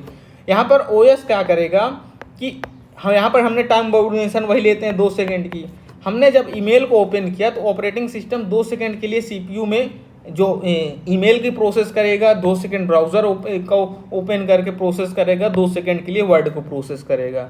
जैसे हम लोग देखते हैं कि हम अपने लैपटॉप में कई सारे विंडो ओपन करके रखते हैं, कई सारे एक साथ प्रोसेस होते रहते हैं। एक चीज़ आप यहाँ पर ये जान लीजिएगा कि सीपीयू हमेशा एक समय में केवल एक ही प्रोसेस को रन करता है। मतलब कि एक प्रोसेस को ही सीपीयू एक समय में रन करेगा, 2 प्रोसेस को वो कभी रन को भी प्रोसेस कर ही नहीं सकता। ये चीज़ सीपीयू की एक क्वालिटी है। तो अब यहाँ पर तीनों प्रोसेस होते हैं, तो ये तीनों प्रोसेस होते हैं ऑपरेटिंग सिस्टम जो हमारा होता है टाइम शेयरिंग, इसके थ्रू होते हैं। यहाँ पे दूसरा पॉइंट जो दिया, it is extension of multi programming system. ये एक तरह से मल्टी प्रोग्रामिंग सिस्टम का ही है जो हमारा बस यहाँ पे एक टाइम बाउंडेशन और साइक्लिक में चलता रहता है। In this system CPU switch between processes so quickly. यहाँ पे जो सीपीयू होता है कई सारे प्रोसेस के बीच में बहुत तेज़ी से स्विच होता है, that is give an illusion that all executing at same time. मतलब वहाँ पर जब इतनी स्पीड में स्विच होता है सीपीयू कई प्रोसेस के बीच में, तो हमें ऐसा एक इल्यूजन क्रिएट होता है, एक हमें ऐसा इल्यूजन लगता है कि हमारे कई सारे प्रोसेस जो हैं एक साथ एग्जीक्यूट हो रहे हैं। बट वो ओरिजिनली में जो हमारा नहीं होता है, सीपीयू में एक साथ केवल एक ही प्रोसेस रन होता है, बट वहाँ पे ये टाइम शेयरिंग की वजह से हमें एक तरह का इल्यूजन क्रिएट होता है। This system can be use to handle multiple interactive task. ये हमारा यूज़ किया जाता है मल्टीपल इंटरेक्टिव टास्क को हैंडल करने के लिए। अब यहाँ पर एडवांटेज की देखें और हमारा डिसएडवांटेज देखेंगे, तो एडवांटेज और डिसएडवांटेज जो हमारा होता है सेम जो हमारा मल्टी प्रोग्रामिंग का था वही होता है। हाई सीपीयू यूटिलाइजेशन, हम जो ऑपरेटिंग सिस्टम पढ़ ही रहे हैं हाई सीपीयू यूटिलाइजेशन के लिए। Less waiting time, response time, जो हमारा रिस्पॉन्स टाइम और वेटिंग टाइम होता है वो यहाँ पर हमारा लेस होता है। Useful in current scenario when load is high, ये काफ़ी यूजफुल होता है जब हमारा लोड हाई होता है। डिसएडवांटेज की बात यहाँ पर करें तो वही सेम डिसएडवांटेज है। प्रोसेस शेड्यूलिंग इज डिफिकल्ट, हमारा जो प्रोसेसेस अगर कई सारे प्रोसेस एक साथ रन हो रहे हैं, एक साथ एग्जीक्यूट हो रहे हैं, तो हमारा क्या होगा प्रोसेस शेड्यूलिंग भी यहाँ पर डिफिकल्ट होगी। मेन मेमोरी मैनेजमेंट भी रिक्वायर्ड, हमारा जो मेन मेमोरी मैनेजमेंट होता है वो भी हमारा यहाँ पर रिक्वायर्ड होगा। प्रॉब्लम लाइक मेमोरी फ्रेगमेंटेशन में आकर, जो हमारी मेमोरी फ्रेगमेंटेशन की प्रॉब्लम भी यहाँ पर आकर हो सकती हैं। तो ये जो एक तरह से अगर इसको एक लैंग्वेज में कहें तो ये हमारा same multi programming operating system ही है, बस यहाँ पे क्या होता है एक टाइम बाउंडिंग हो जाती है और साइक्लिक में वो रन होता रहता है। ये हमारा हुआ टाइम शेयरिंग। इसके बाद हम लोग देखेंगे multi processing operating system. Multi processing system जैसे नाम से ही पता चल रहा है, मल्टी मतलब मल्टीपल, प्रोसेसिंग मतलब कि प्रोसेस जो होंगे मल्टीपल प्रोसेस होंगे, सिस्टम जो हमारा जो सिस्टम होगा वो मल्टी प्रोसेसिंग सिस्टम होगा। तो बेसिकली हमने क्या पढ़ रखा था, पहले भी देखा था हमने कि हमेशा एक सीपीयू में एक ही प्रोसेस एक समय पे रन होता है, एक ही प्रोसेस एक समय में एग्जीक्यूट होता है। तो अब मतलब कि यहाँ पे मल्टी प्रोसेसिंग होंगे तो मतलब हमें यहाँ पर मल्टीपल सीपीयू भी यूज करना पड़ेगा। तो हम लोग यहाँ पे डिफिनीशन से देखते हैं क्या डिफिनीशन यहाँ पे दी गई है। A system is called multi-processing system if two or more CPU within a single computer communicate with each other and share system bus memory and input-output device। Basically यहाँ पर जो सिस्टम हमारा बनाया जाता है, हमें मल्टी प्रोसेसिंग सिस्टम बनाने के लिए हम लोग जैसे हमें मल्टीपल प्रोसेस एक साथ रन करना है तो हम चार कंप्यूटर, हमें चार प्रोसेस रन करना है तो चार कंप्यूटर यूज करेंगे। लेकिन हम लोग यहाँ पे क्या करते हैं कि चार कंप्यूटर को यूज करने की जगह हम लोग एक ही कंप्यूटर में चार सीपीयू को लगा देते हैं। जब हम लोग चार सीपीयू को एक ही कंप्यूटर में लगा देते हैं तो वहाँ पे जो हमारी सिस्टम में बस मेमोरी होती है, इनपुट आउटपुट डिवाइस होती हैं, ये एक ही होता है, ये सेम ही होता है, बस हम वहाँ पर सीपीयू को चार लगा देंगे चार कंप्यूटर की यूज करने की जगह। It provide true parallel execution of process. ये जो हमारा एग्जीक्यूशन होगा ये पैरेलल एग्जीक्यूट होता रहेगा, सभी प्रोसेस हमारे एकदम पैरेलली एग्जीक्यूट होते रहेंगे। जब हमारे पास चार सीपीयू हैं तो हमारे पास चार प्रोसेस एक साथ पैरेलली एग्जीक्यूट होंगे। अब यहाँ पे हम लोग देखेंगे जो हमारे मल्टी प्रोसेसिंग होता है इसमें टाइप्स भी होते हैं। Types of multi processing system में हमारा सबसे पहला आता है एसिमेट्रिक मल्टी प्रोसेसिंग सिस्टम। अब यहाँ पे एसिमेट्रिक नाम से पता चल रहा है कि यहाँ पे क्या होगी, जो इक्वलिटी नहीं होगी, यहाँ पे एसिमेट्रिक है मतलब कि यहाँ पे बराबरी नहीं होगी। In this system each processor is assigned a specific task, a master processor control the system, the other processor called slave processor either look to master for instruction और have predefined task that is master slave relationship hold in this type of system. Basically जैसे हम मान लेते हैं एक हमारा घर है, एक घर में चार लोग हैं। अब चार लोग हैं तो अगर वहाँ पे जब हम पेरेंट्स से देखते हैं, एक घर में चार रहता है, एक फैमिली रह रही है, तो वहाँ पेरेंट्स सब होते हैं, तो जो हमारे पापा होते हैं वो हमारे मास्टर होते हैं, वो सभी को इंस्ट्रक्शन देते हैं, ये काम करना है, ये काम नहीं करना है, ये तुम्हारा टास्क है, ये उसका टास्क है, ऐसे होता है। दूसरा जो होता है सिमेट्रिक मल्टी प्रोसेसिंग सिस्टम, इसको हम लोग रिलेट कर सकते हैं जब चार फ्रेंड एक हाउस में रहते हैं, एक घर में रहते हैं, तो वहाँ पे क्या होता है कि सब इक्वल होते हैं, सबका काम जो सबको एक इक्वलिटी दी जाती है। In this system each processor perform all task within the operating system, that is all processor are peers, no master slave relationship exist between processor. यहाँ पे कोई मास्टर नहीं होता, कोई गुलाम नहीं होता, यहाँ पे सब लोग बराबर होते हैं, सबको एक साथ जो भी काम करना है सबको इक्वल काम करना है। किसी को ये नहीं है कि कोई किसी के ऑर्डर का वेट करे या किसी का कोई प्री डिफाइंड टास्क है। टास्क तो प्री डिफाइंड हो सकता है, बांट सकते हैं हम इक्वलिटी में काम, लेकिन ऐसा नहीं है कि हम वहाँ पे मास्टर स्लेव रिलेशनशिप वहाँ पे चले। अब हम लोग यहाँ पर एडवांटेज देखेंगे कि जो हमारा एडवांटेज क्या होता है मल्टी प्रोसेसिंग सिस्टम का, वो चीज़ यहाँ पर हम देखते हैं। Increase throughput. इंक्रीज थ्रोपुट का मतलब यहाँ पर ये है कि जो पर यूनिट टाइम हमारा होता है वो इंक्रीज होता है। By increasing number of processor we expect to get more work done in less time. अब जैसे हमारे पास कोई चार काम है, अब चार काम को अगर एक पर्सन करता है तो टाइम ज़्यादा लगेगा। अब उसी चार काम को करने के लिए चार पर्सन हमारे पास हो जाते हैं तो वहाँ पर हमारा क्या होता है कि टाइम हमारा कम हो लगता है। Economy of scale. Economic of scale से यहाँ से आप रिलेशन ये लगा सकते हैं कि जैसे चार लोग हैं, चार लोग को अगर रहना है वो एक एक घर लेकर रहेंगे तो वहाँ पर क्या होगा, पैसे ज़्यादा लगेंगे। लेकिन अगर वो चार लोग एक ही घर में आके रहने लगते हैं तो वहाँ पर पैसे कम लगते हैं, वो हमारा इकोनॉमी ऑफ स्केल हो जाता है। Multi processor system can cost less than equivalent multiple single processor system. हम चार कंप्यूटर ले रहे हैं, चार कंप्यूटर अलग अलग लेंगे तो हमारा कॉस्टली पड़ेगा, क्योंकि ना तो हमारा वहाँ पे जो हमारी बॉडी होगी कंप्यूटर की वो हमें एक्स्ट्रा चार बॉडी लगेंगी, जो मेमोरी होगी, जो हमारा बस मेमोरी सिस्टम होता है, इनपुट आउटपुट डिवाइस, ये सब चीज़ बढ़ जाते हैं जिससे हमारा वहाँ पर कॉस्टली ज़्यादा होती है। लेकिन जब एक ही कंप्यूटर में पूरा सिस्टम आ जाता है तो जब चार ही प्रोसेसर एक ही सिस्टम में आ जाएंगे तो वहाँ पे हमें कॉस्ट कम लगेगी। इंक्रीजेस रिलायबिलिटी का मतलब होता है यहाँ पर ये है कि जैसे एक कंप्यूटर में एक प्रोसेसर है, तो अब एक प्रोसेसर खराब हो गया, एक सीपीयू खराब हो गया तो हमारा काम रुक जाएगा। लेकिन अगर उसी कंप्यूटर में 4 प्रोसेसर हैं तो काम रुकेगा नहीं, बस थोड़ा सा क्या होगा कि काम स्लो हो जाएगा, काम लेकिन होता रहेगा, चलता रहेगा। Since work is distributed among several processor, failure of one processor will not halt the system, only slow it down. यही बात यहाँ पे कहेगी कि हमारा जो सिस्टम होगा वो रुकेगा नहीं, वो बेकार नहीं होगा, लेकिन स्लो हो जाएगा, थोड़ा सा काम में हमारे स्लो डाउन आ जाएगा, लेकिन काम होता रहेगा। अब उसके बाद डिसएडवांटेज भी होंगे। एडवांटेज, हर चीज़ के एडवांटेज और डिसएडवांटेज होते हैं, बस हमें यहाँ पे यही होता है कि जब एडवांटेज ज़्यादा हो जाते हैं तो हम उस सिस्टम को यूज करते हैं। डिसएडवांटेज पे आते हैं। इट इज़ कम्प्लेक्स सिस्टम, मतलब कि ये सिस्टम जो हमारा होगा कम्प्लेक्स होगा। जब एक ही घर में ज़्यादा लोग रहते हैं तो कम्प्लेक्सिटी भी हो जाती है। Process scheduling is difficult in this system. Process scheduling का मतलब यहाँ पे है जो हमारे प्रोसेस हो रहे हैं उनको शेड्यूल भी करना है। अब एक सिस्टम में हमारे 4 प्रोसेस हो रहे हैं, 4 सीपीयू लगे हुए हैं, तो उनको शेड्यूल भी करना होगा, कौन सा प्रोसेस कौन सीपीयू कर रहा है, कौन सा प्रोसेस किसको करना है। तो ये सब चीज़ें हमें यहाँ पर शेड्यूल करना पड़ रहा है। तो यहाँ पे थोड़ा सा डिफिकल्टी होती है, जब एक ही सीपीयू है, एक ही प्रोसेस उसको करना है, तो वहाँ पे शेड्यूलिंग की रिक्वायरमेंट नहीं होती। It required large size of main memory. अब बेसिकली यहाँ पे 4 प्रोसेस हो रहे हैं, 4 सीपीयू यूज हो रहे हैं, तो यहाँ पे जो मेन मेमोरी होगी उसकी साइज़ तो बड़ी होनी चाहिए। अभी तक हम लोग 4 मेमोरी यूज कर रहे थे, 4 कंप्यूटर अलग अलग यूज कर रहे थे, लेकिन जब 4 सीपीयू को हम एक कंप्यूटर सिस्टम में कंपाइल करेंगे तो हमें वहाँ पे क्या होगा कि मेमोरी की साइज़ तो इंक्रीज करनी पड़ेगी।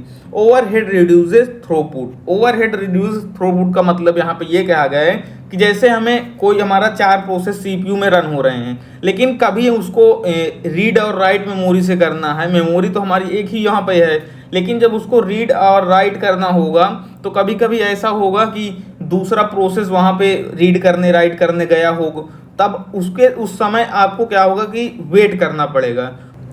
अब ऐसा नहीं होता यहाँ पे कि जैसे हम लोग 4 सीपीयू यूज कर रहे हैं तो हमारा काम 4 गुना बढ़ जाएगा। हमारा काम उससे बेस्ट होगा, लेकिन थोड़ा सा 4 गुना से हमारा काम कम होगा, क्योंकि यहाँ पे ओवरहेड रिड्यूसेस जो थ्रूपुट है, ये हमारे जो वेटिंग समय होता है, जो वेटिंग टाइम होता है, ये थोड़ा सा हमारा थ्रूपुट डिक्रीज करता है। तो ये हमारा बेसिकली अगर इसको एक वर्ड में लास्ट में कहें तो हम लोग यही कहें कि हम लोग एक कंप्यूटर सिस्टम में 4 सीपीयू को जब यूज करते हैं तो वही हमारा होता है मल्टी प्रोसेसिंग सिस्टम। हमने ये भी देख रखा है, पहले हम लोग ये जानते भी हैं कि एक सीपीयू एक समय में केवल एक ही प्रोसेस को परफॉर्म कर सकता है। तो जब हम जितने प्रोसेस को यहाँ पर करना चाहेंगे उतने हमें यहाँ पर सीपीयू को यूज करना पड़ेगा। ये हमारा कंप्लीट रहा मल्टी प्रोसेसिंग सिस्टम, जिसमें हम लोग को पढ़ना है real time operating system. Real time basically नाम से ही पता चल रहा है कि जो हमारा ऑपरेटिंग सिस्टम होगा वो रियल टाइम पे वर्क करेगा। यहाँ पे जो हमारा टाइम कंस्टेंट होगा, जो फिक्स टाइम कंस्टेंट होगा, जो रियल टाइम होगा, उस पे वर्क करेगा। तो इसको डिफिनीशन से समझते हैं, फिर हम इसके टाइप्स देखें। टाइप्स यहाँ पे बहुत इंटरेस्टिंग होंगे, वो चीज़ हम वहाँ पर भी देखेंगे। A real time system has well defined fix time constant. यहाँ पे जो फिक्स टाइम कंस्टेंट होता है, processing must be done within the defined constant और the system will fail. Basically जो हमारा प्रोसेसिंग होगा वो वेल डिफाइंड जो टाइम होगा, जो टाइम डिफाइंड किया गया है, उस पर रिजल्ट देगा या तो हमारा सिस्टम फेल हो जाएगा। जैसे हम एग्जांपल पे लेते हैं, हमारा जो कार के एयर बैग्स होते हैं, अगर वो टाइम पे नहीं खुलें तो वो हमारा सिस्टम फेल हो जाएगा। ऐसा नहीं कि हमारा रिजल्ट डिले मिला तो कोई उससे दिक्कत नहीं आएगी, दिक्कत वहाँ पे आ जाएगी। अगर आपने वहाँ पे लेट थोड़ा हुआ एयर बैग खुलने में तो आपका सर खुल जाएगा। ए real time system functions correctly only if return the correct result with in its time constant. जो रियल टाइम फंक्शन होता है वो करेक्ट तभी होगा जब एक रियल टाइम कांस्टेंट में हमें रिजल्ट रिटर्न करेगा। This system is use when require quick response against input. Basically मैंने यहाँ पे पहले बताया कि ये रियल टाइम होता है जहाँ पे हमें क्विक रिस्पॉन्स की ज़रूरत होती है, वहाँ पे ये ऑपरेटिंग सिस्टम यूज किया जाता है। जैसे हमारे मिसाइल होता है, हमारे सैटेलाइट्स होती हैं, हमारे कार के एयर बैग्स होते हैं। In this system task is completed with in specific time. Task हमारा स्पेसिफिक टाइम में कंप्लीट होता है, हमारे कार के जो एयर बैग होते हैं उसके एक स्पेसिफिक टाइम होता है, जैसे ही एक्सीडेंट होता है वहाँ पर वो कार बैग्स ओपन हो जाते हैं। अब इसका टाइप देखते हैं। टाइप्स यहाँ पर बहुत ही इंटरेस्टिंग है। सबसे पहला आता है hard real time system. Hard जैसे नाम से ही पता चल रहा है, हार्ड रियल टाइम मतलब यहाँ पे जो टाइम की एक्यूरेसी होगी बहुत ही हार्डली होगी, यहाँ पे बहुत ही एक्यूरेसी हमें ज़रूरत होगी। In hard real time system task will fail if response time against input is more than specific time. Basically जो ये वाला सिस्टम होता है यहाँ पे हमारा या तो वर्क डन हो जाएगा विद इन टाइम में, या तो हमारा उसे वो फेल हो जाएगा। जैसे हमारा मिसाइल की लॉन्चिंग है, मिसाइल हमें लॉन्च करना है पाकिस्तान में, वो थोड़ा सा लेट हो गया, वो आगे चली गई चीन में, तो वो थोड़ा सा प्रॉब्लम क्रिएट कर देगी, वो सही नहीं होगा, वो हमारा टास्क फेल हो जाएगा। अब दूसरा हमारा आता है soft real time system. Soft real time system क्या होता है, जैसे नाम से ही पता चल रहा है सॉफ्ट, यहाँ पे थोड़ा सा टाइम में सॉफ्टली हो सकता है, टाइम में थोड़ा सा लेट लपेट हो सकता है। In soft real time system inaccurate result will be found if response time against input is more than specific time. Basically जो सॉफ्ट रियल टाइम सिस्टम में होता है यहाँ पे हमारा वर्क फेल नहीं होता, हमें इन एक्यूरेसी देखने को मिल सकती है। जैसे हमारा लाइव क्लासेस होते हैं, लाइव क्लासेस में अगर थोड़ा सा ऑपरेटिंग सिस्टम लेट चल रहा है, रिस्पॉन्स थोड़ा सा लेट मिल रहा है, तो वहाँ पर क्या होगा कि इनएक्यूरेसी आएगी। टीचर उधर से बोल रहा है, थोड़ा सा हमें 5 या 10 सेकंड बाद इधर सुनाई रिस्पॉन्स मिल रहा है, तो वो चीज़ें हो सकती है। लेकिन ऐसा नहीं है कि हमारी क्लास हमें नहीं मिल पाएंगी, हमें क्लास मिलती रहेंगी। हमारे वीडियो कॉल्स होते हैं, ये सब हमारे किस में आते हैं, सॉफ्ट रियल टाइम सिस्टम में। तो हमने यहाँ पर देखा रियल टाइम सिस्टम। इसके बाद हम देखेंगे multi user operating system. Multi user operating system को बेसिकली हम लोग देखेंगे सिंगल यूज़र और मल्टी यूज़र दो में डिफ्रेंशिएट करके। तो सबसे पहले हम लोग यहाँ पर देखते हैं सिंगल यूज़र। जो सिंगल यूज़र होता है बेसिकली वहाँ पे क्या होता है कि हमारा एक कंप्यूटर सिस्टम होता है, वहाँ पे हम केवल एक यूज़र जब यूज करता है, केवल वन यूज़र होता है, तो हम लोग उसे सिंगल यूज़र बोलते हैं। जो हमारा मल्टी यूज़र होता है, मल्टी यूज़र में बेसिकली क्या होता है कि यहाँ पे जो एक सिस्टम जो हमारा सीपीयू जो होता है एक ही होता है, सीपीयू हमारा एक ही होता है, मेन सिस्टम जो होता है उसके साथ हमारे कई सारे यूज़र कई सारे सिस्टम से अटैच होते हैं। हमारा में जैसे ये सिस्टम बेसिकली हमारे ऑफिस वगैरह में यूज किए जाते हैं, जहाँ पे एक हमारा मेन सिस्टम होता है उस पर कई सारे यूज़र्स अलग अलग जगह पे बैठ करके उसे यूज करते हैं। सिंगल यूज़र में बेसिकली दो टाइप्स में पाए जाते हैं। जैसे हमारा मोबाइल होता है, हमारा मोबाइल में बेसिकली अब तो कई सारे चेंजेस मोबाइल में कई ऑपरेटिंग सिस्टम में डिपेंड करते हैं कौन कौन सा होता है। सबसे पहले हमारा आता है सिंगल यूज़र सिंगल टास्क। जो सिंगल यूज़र और single task, single user single task में बेसिकली क्या होता है, जैसे हमें अगर एक गाने सुनने हैं और कुछ हमें अलग से करना, यूट्यूब चलाना है और साथ ही साथ हमें इंस्टाग्राम भी चलाना है, तो एक समय में हम केवल एक ही टास्क को कर पाते हैं और एक मोबाइल में केवल एक ही यूज़र होता है। लेकिन जैसे हम लैपटॉप यूज करते हैं, लैपटॉप में क्या होता है, लैपटॉप एक सिंगल यूज़र ही होता है। हमारा जो पर्सनल विंडो का लैपटॉप होता है वो हमारा सिंगल यूज़र होता है, लेकिन हमारा मल्टीपल टास्क वहाँ पर वर्क होते हैं।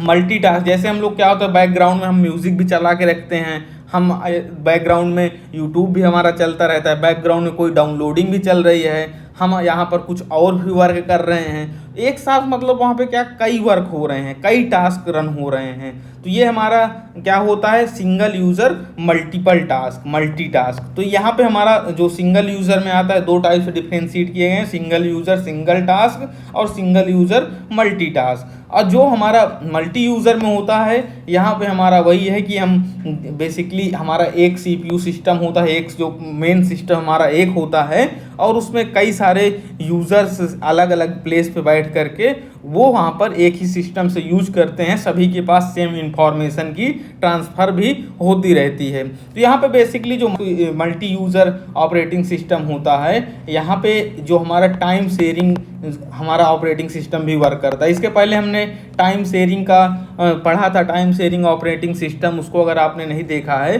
तो उसको भी आप जाकर ज़रूर देखें। टाइम शेयरिंग ऑपरेटिंग सिस्टम क्या होता है, वही सेम फिनोमिना यहाँ पे लगता है, जो कि कई सारे यूज़र एक साथ एक ही सिस्टम से इंटरेक्ट करते हैं और वहाँ पे टाइम शेयरिंग का फिनोमिना यूज़ होता है। जब जिस यूज़र को वर्क होता है उस समय हमारा टाइम का डिवीज़न होता रहता है। बहुत ये जो हमारा टाइम का यहाँ पे शेयरिंग डिवीज़न होता है बहुत ही फास्टली होता है, तो ऐसा लगता है सभी यूज़र को कि सभी का वर्क एक साथ रन हो रहा है। लेकिन हमने कई बार ये बात कर रखे हैं कि एक सीपीयू में केवल एक समय में एक ही प्रोसेस वर्क करता है। तो यहाँ पे हमारा टाइम जो शेयरिंग का फिनोमिना यूज होता है, ये हमने यहाँ पर देखा सिंगल यूज़र ऑपरेटिंग सिस्टम और मल्टी यूज़र ऑपरेटिंग सिस्टम। और एक चीज़ मैं यहाँ पे बता दूँ, ये जो मल्टी यूज़र ऑपरेटिंग सिस्टम है, इंटरेक्टिव सिस्टम है और रियल टाइम सिस्टम है, ये हमारे एग्जाम में बहुत ज़्यादा नहीं पूछा जाता, कभी कभी पूछ लेता है। लेकिन इससे पहले जो हमने ऑपरेटिंग सिस्टम पढ़ रखे हैं जितने भी, वो बहुत ही इंपॉर्टेंट ऑपरेटिंग सिस्टम हैं, उनको हमेशा एग्जाम में पूछता रहता है 5 नंबर और 10 नंबर में। अब यहाँ पर थोड़ा सा इंटरेक्टिव सिस्टम के बारे में भी देख लेते हैं। इंटरेक्टिव सिस्टम होता क्या है। Time sharing require an interactive computer system which provide direct communication between the user and the system. Basically जब हम लोग किसी सिस्टम से इंटरेक्ट करते हैं तो वहाँ पे हमें जो ऑपरेटिंग सिस्टम का यूज होता है, वो हमारा जो हमें वहाँ पर इंटरेक्शन करना पड़ता है, वो इंटरेक्टिव ऑपरेटिंग सिस्टम के थ्रू हमारा वहाँ पे इंटरेक्शन होता है। The user give instruction to the operating system और to a program directly using an input device such as keyboard, a mouse, a wait of immediate result and output device on an output device. Response time in interactive system should be short. जो हमारा response time होता है ये हमारा यहाँ पे short होना चाहिए। तो ये बेसिकली एक वर्ड में यही समझें कि जो हमारा सिस्टम से जब हम लोग माउस से कीबोर्ड से इंटरेक्ट करते हैं तो जो वहाँ पे हमारा ऑपरेटिंग सिस्टम यूज होता है वो हमारा इंटरेक्टिव ऑपरेटिंग सिस्टम यूज होता है। तो हमने यहाँ पर तीनों को देख लिया, real time operating system, interactive operating system और मल्टी यूज़र ऑपरेटिंग सिस्टम। साथ ही साथ हमने सिंगल यूज़र भी देख लिया। पढ़ना है मल्टी थ्रेडेड सिस्टम, जिसे हम लोग मल्टी थ्रेडिंग भी बोलते हैं। मल्टी थ्रेडिंग की ज़रूरत क्या पड़ी और मल्टी थ्रेडिंग होता क्या है, ये चीज़ हम सबसे पहले समझते हैं। मल्टी थ्रेडिंग बेसिकली जो ज़रूरत है इसमें बेसिकली ये है कि हमें जब कई सारे प्रोसेस को एक साथ एग्जीक्यूट करना रहता था तो हम लोग इससे पहले जो प्रोसेस पढ़े थे मल्टी प्रोसेसिंग सिस्टम, उसी तरह उसमें हम लोग क्या करते थे कि कई सारे सीपीयू को एक ही सिस्टम में इंस्टॉल करके हम उसे मल्टी प्रोसेसिंग सिस्टम बनाते थे, या तो हम कई सारे सिस्टम अलग अलग यूज करके एक साथ कई सारे प्रोसेस एग्जीक्यूट करें। तो उसी तरह हम लोग यहाँ पर क्या करते हैं, मल्टी थ्रेडिंग करते हैं। मल्टी थ्रेडिंग क्या होता है ये चीज़ हम यहाँ पर देखते हैं। It is the ability of process to execute multiple thread at the same time. Basically हम लोग यहाँ पर प्रोसेस को एक थ्रेड के रूप में बात करेंगे। थ्रेड क्या होता है, प्रोसेस क्या होता है, इसके हम लोग यहाँ पर डिफरेंसेस भी देखेंगे। मेनली हम लोग यहाँ पे आज समझेंगे थ्रेड और प्रोसेस के डिफरेंस क्या क्या होते हैं। तो हमने ये समझा कि मल्टी थ्रेडिंग वही हमें कई सारे प्रोसेस एक समय में एग्जीक्यूट करना है। तो यहाँ पर हम लोग डिफरेंस शुरू करते हैं। डिफरेंस क्या क्या होते हैं थ्रेड और प्रोसेस में। हम डिफरेंस स्टार्ट करने से पहले ये देख लें कि थ्रेड होता क्या है। थ्रेड को थोड़ा सा यहाँ पर देख लेते हैं। Thread light weight process is called thread. जो हमारा लाइट वेट प्रोसेस होता है उसे ही हम लोग यहाँ पर थ्रेड बोलते हैं। अब यहाँ पर डिफरेंस समझते हैं थ्रेड और प्रोसेस में। लाइट वेट प्रोसेस, यहाँ पर प्रोसेस को आप प्रोसेस ना बोलकर यहाँ पर आप टास्क समझें, जिससे कि थोड़ा सा आपको समझने में क्योंकि हम यहाँ पर हम थ्रेड और प्रोसेस का ही डिफरेंस देख रहे हैं और वहीं पे प्रोसेस की दोनों में यूज कर रहे हैं वर्ड, तो हमें थोड़ा सा कन्फ्यूज़न होगा। तो यहाँ पर आप बोल सकते हैं जो थ्रेड होता है लाइट वेट टास्क, जो हमारा लाइट वेट टास्क होता है वो हमारा कहलाता है थ्रेड। और जो हमारा प्रोसेस होता है वो एक हैवी वेट टास्क होता है। जो हमारा प्रोसेस होता है हैवी वेट टास्क होता है। तो ये सबसे बड़ा डिफरेंस यहाँ पे होता है। सबसे पहले आप इसको लिख सकते हैं कि जो थ्रेड्स होते हैं वो लाइट वेट टास्क होते हैं और जो प्रोसेस होते हैं वो हैवी वेट टास्क होते हैं। इसके बाद आता है नो सिस्टम कॉल रिक्वायर्ड। जो थ्रेड्स होता है इसमें हमें सिस्टम कॉल की रिक्वायर्ड नहीं होती है और जो प्रोसेस होता है उसमें सिस्टम कॉल की रिक्वायर्ड होती है। अब सबसे पहले यहाँ पे समझना होगा कि सिस्टम कॉल रिक्वायर्ड यहाँ पे हो रहा है, यहाँ पे नहीं हो रहा है, तो ये चीज़ क्या चीज़ है। बेसिकली यहाँ पे क्या होता है, जैसे हमें कई सारे यूजर से एक कमांड आता है कि हमें जो पेजेस को प्रिंट करना है, अगर वहाँ पर डिफरेंट कमांड आते हैं अलग अलग यूजर से, तो वो तो अलग एक चीज़ हो गई, वहाँ पे मल्टी थ्रेडिंग यूज ही नहीं होगा। लेकिन जैसे हमें केवल एक ही सेम प्रोसेस का सेम जो हमारा प्रोग्राम है उसी के लिए हमें वहाँ पे कमांड आ रहा है कई सारे यूजर से, तब वहाँ पे हम ये थ्रेडिंग सिस्टम यूज करते हैं। तो वहाँ पे क्या होता है कि जो थ्रेड में होता है, थ्रेड में बेसिकली हम लोग क्या यूज करते हैं, जैसे हम एक रियल लाइफ एग्जांपल लेते हैं, जैसे एक पर्सन है, एक कोई पर्सन है यहाँ पे, उसे उसको एक प्रोसेस कोई कर रहा है, वो एक काम कोई कर रहा है, लेकिन उसको कई और प्रोसेस मल्टीपल प्रोसेस करना है।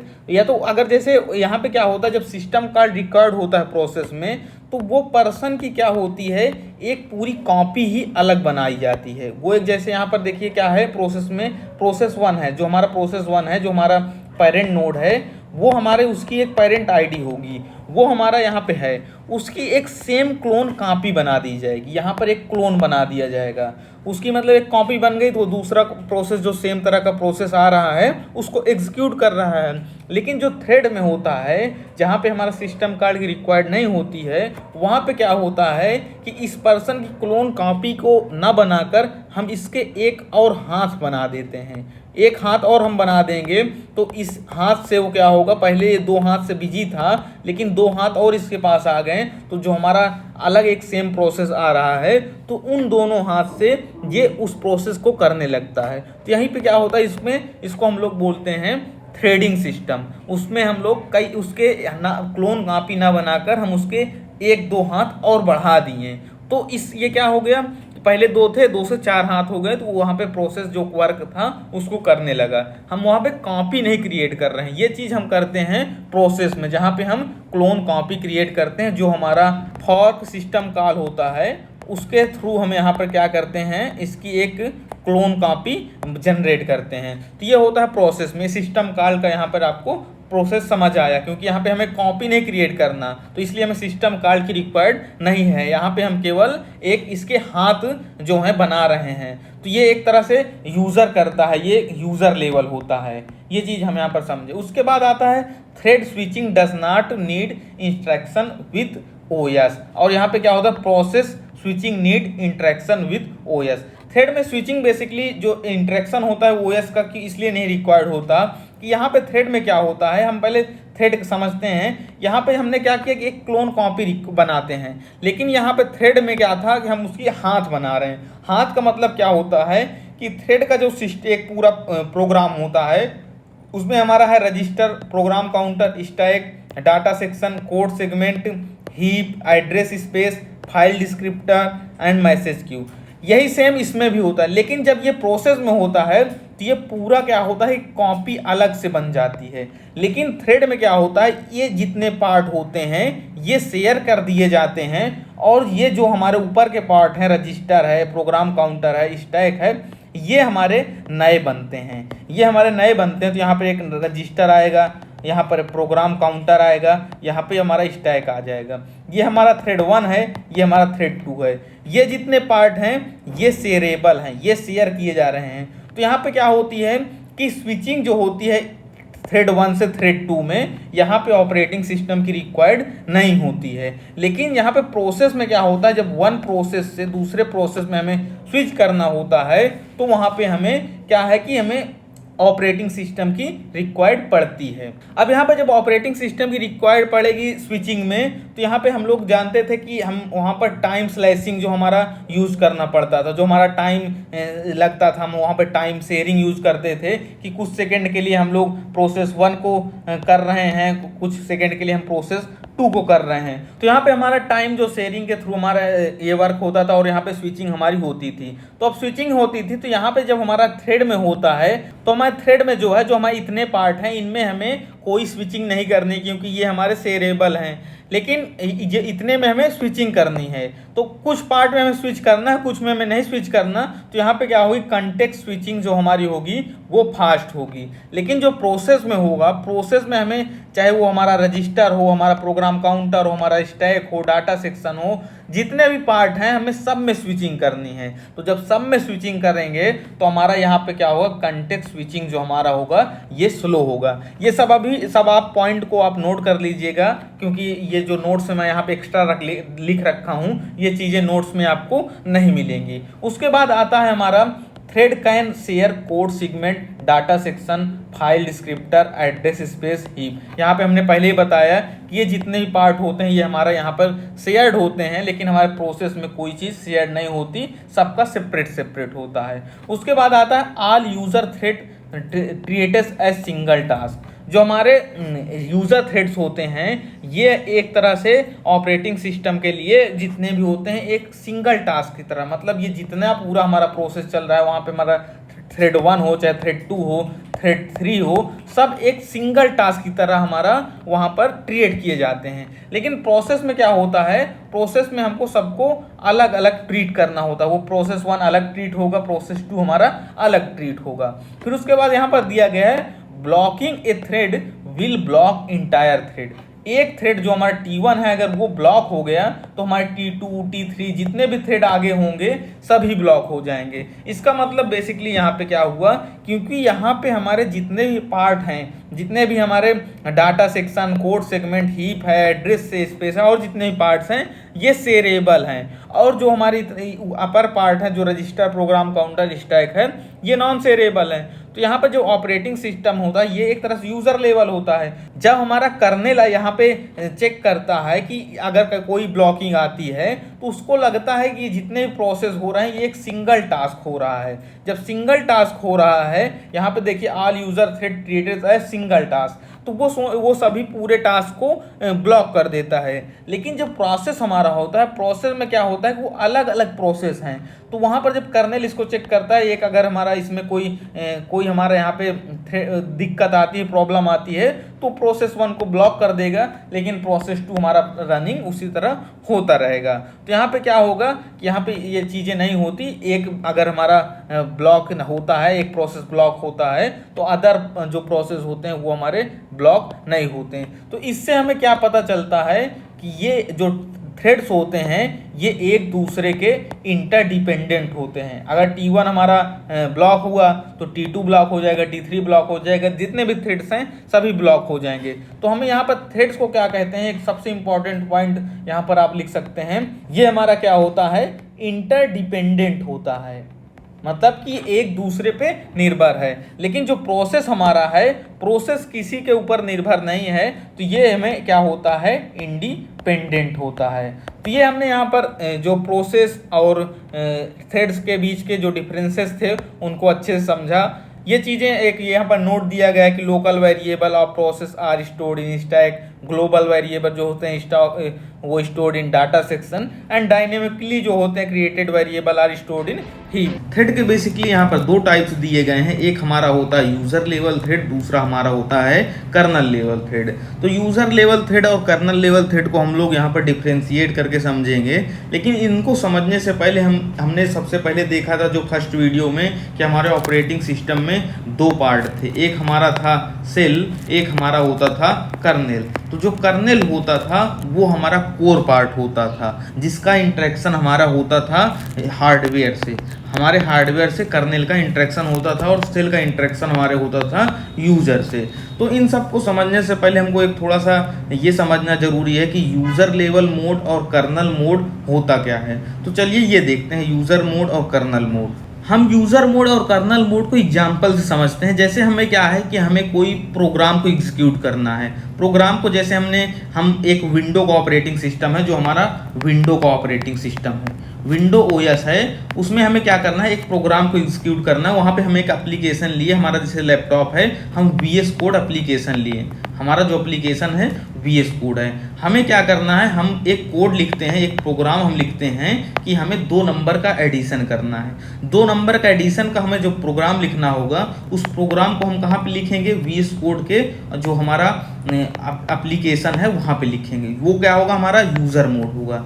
उसके बाद जब हम उस प्रोग्राम को वहाँ पर राइट करेंगे तो उसके बाद हमने वहाँ पर क्या किया कि 2 नंबर का हमें एडिशन करना है, हमें वहाँ पे एडिशन परफॉर्म करना है। तो एडिशन परफॉर्म जब करना होगा तो अब क्या होगा, इसके बाद हमारा जो प्रोसेसर होगा वो स्विच होगा, यहाँ पे स्विचिंग होगी, यूज़र मोड से कर्नल मोड में स्विचिंग होगी। कर्नल मोड में अब क्या होगा कि हम जो प्रोग्राम लिखे हैं एडिशन का, वहाँ पे उसका एग्जीक्यूशन होगा, वहाँ पे सिस्टम कॉल होगा। यहाँ पे क्या होगा, सिस्टम कॉल होगा। सिस्टम कॉल क्या होगा कि हमारा जो फॉर्क सिस्टम कॉल के थ्रू हमें कोई चीज़ रीड राइट करनी है, वहाँ पे हम लोग एक नई कॉपी जनरेट करते थे प्रोसेस में, तो यहाँ पे क्या है, हमें सिस्टम कॉल जनरेट हुआ। सिस्टम कॉल में क्या होगा कि हमें रीड और राइट करना है। रीड और राइट करना है तो हमारा जो इनपुट आउटपुट डिवाइस है, हमारा मेमोरी है, हमारे वहाँ से हमें हार्डवेयर की क्या रिक्वायरमेंट होगी। अब सिस्टम कॉल इनपुट आउटपुट से जो हमारा था उससे इंटरेक्ट करने के बाद वहाँ से जो भी डाटा होगा उसको लेगा और हमारा परफॉर्म करेगा, जो भी हमारा वर्क वहाँ पर दिया गया है। जैसे हमारे एडिशन का वर्क था उसको परफॉर्म किया। अब उस वर्क को परफॉर्म करने के बाद फिर से वो हमारे यूज़र मोड में आ जाएगा और हमें जो रिजल्ट आया है वो शो कर देगा। जैसे हम एक रियल लाइफ एग्जाम्पल समझें कि जैसे हम क्या करें कि हम एक बैंक गए, हम एक बैंक में गए, एक बैंक में हम गए, वहाँ पे हमें क्या है कि हमें कैश लेना है, कैश लेना है। तो हमारा एक यूज़र मोड होगा। यूज़र मोड मतलब कि हम वहाँ पर अपना यूज़र मोड में क्या करेंगे कि हम जा कर के एक फॉर्म को फिल किए, फॉर्म को हमने फिल किया। उसके बाद क्या करेंगे, हम उसको कैशियर को देंगे जो वहाँ पे काउंटर पे होगा बैंक में। हम उस बैंक में हम इसको बैंक कर लेते हैं। जो हमारा कर्नल लेवल मोड है वो हमारा बैंक है समझो। हम उसमें उस फॉर्म को जमा किए, वहाँ पे क्या होगा, वो अपने प्रोसेस जो करना होगा, हमारे जो रिकॉर्ड होंगे वो अपनी मेमोरी में जाएगा। मेमोरी से अपने जो हमारे रिकॉर्ड हैं कि हमारे अकाउंट में पैसे हैं या नहीं हैं, वहाँ से इनपुट आउटपुट लेगा और उसके बाद हमारा जो अगर पैसे हैं तो अपने लॉकर से पैसे ले करके हमें पैसे रिटर्न कर देगा। तो यहाँ पे क्या हुआ कि हमने हमारा एक यूज़र मोड है, वहाँ पे हमने फॉर्म फिल किया, बैंक में जमा किया, बैंक ने हमारा डाटा को चेक किया और हमें रिटर्न कर दिया। तो यहाँ पे क्या है कि यहाँ पे एक थोड़ा सा लेंदी टर्म भी होता है। यहाँ पे हमारे मेमोरी को चेक किया, फिर उसके बाद उसने हमें पैसे दिए। हमें केवल क्या करना था, हमें केवल फॉर्म फिलअप करना था। तो ये हुआ। अब ऐसा थोड़ी ना है कि हम यहाँ पे गए सीधा जा करके, यहाँ पे यूज़र है, यूज़र डायरेक्ट जाके बैंक के लॉकर से पैसे निकाल ले, ऐसा थोड़ी ना होता है। हमें एक प्रोसीजर होता है, एक प्रोसीजर को फॉलो करना पड़ता है। तो ये हमारा एक तरह से जो रियल लाइफ एग्जांपल है उससे आप समझ सकते हैं कि यूज़र मोड और कर्नल मोड क्या है। अब हम इसी में जो हमारा यूज़र लेवल थ्रेड होता है, जो कर्नल लेवल थ्रेड होता है, इसको हम समझते हैं कि इन दोनों में क्या क्या डिफरेंसेस होते हैं।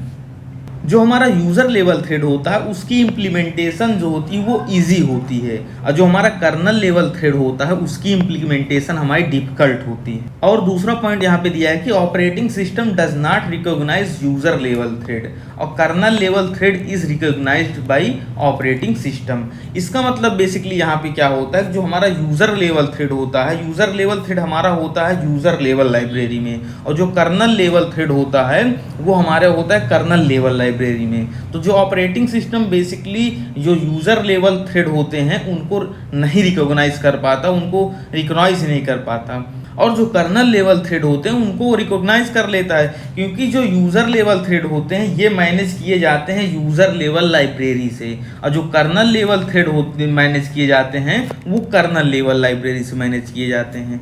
फिर इसके बाद पॉइंट आता है context switch is fast because it require no hardware support and less information to be store during context switching. अब कंटेक्स्ट स्विचिंग का मतलब हमने इससे पहले भी देखा था, जहां हमने प्रोसेस और थ्रेड में डिफरेंस समझा था। वहां पे क्या होता था, बेसिकली थ्रेड में क्या होते हैं, जैसे एक थ्रेड 1 है, T1 है, T2 है, जब यहाँ कंटेक्स्ट स्विचिंग होती है, जो प्रोसेस स्विचिंग होती है, यहाँ पे क्या होता है, फास्ट होता है। अब ये फास्ट क्यों होता है यूज़र लेवल थ्रेड में? क्योंकि यहाँ पे हार्डवेयर का रिक्वायरमेंट नहीं होता, यहाँ पे यूज़र एप्लीकेशन का केवल रिक्वायरमेंट होता है, यहाँ पे हार्डवेयर ही कोई रिक्वायर्ड होती नहीं, यहाँ पे केवल सॉफ्टवेयर वर्क करता है।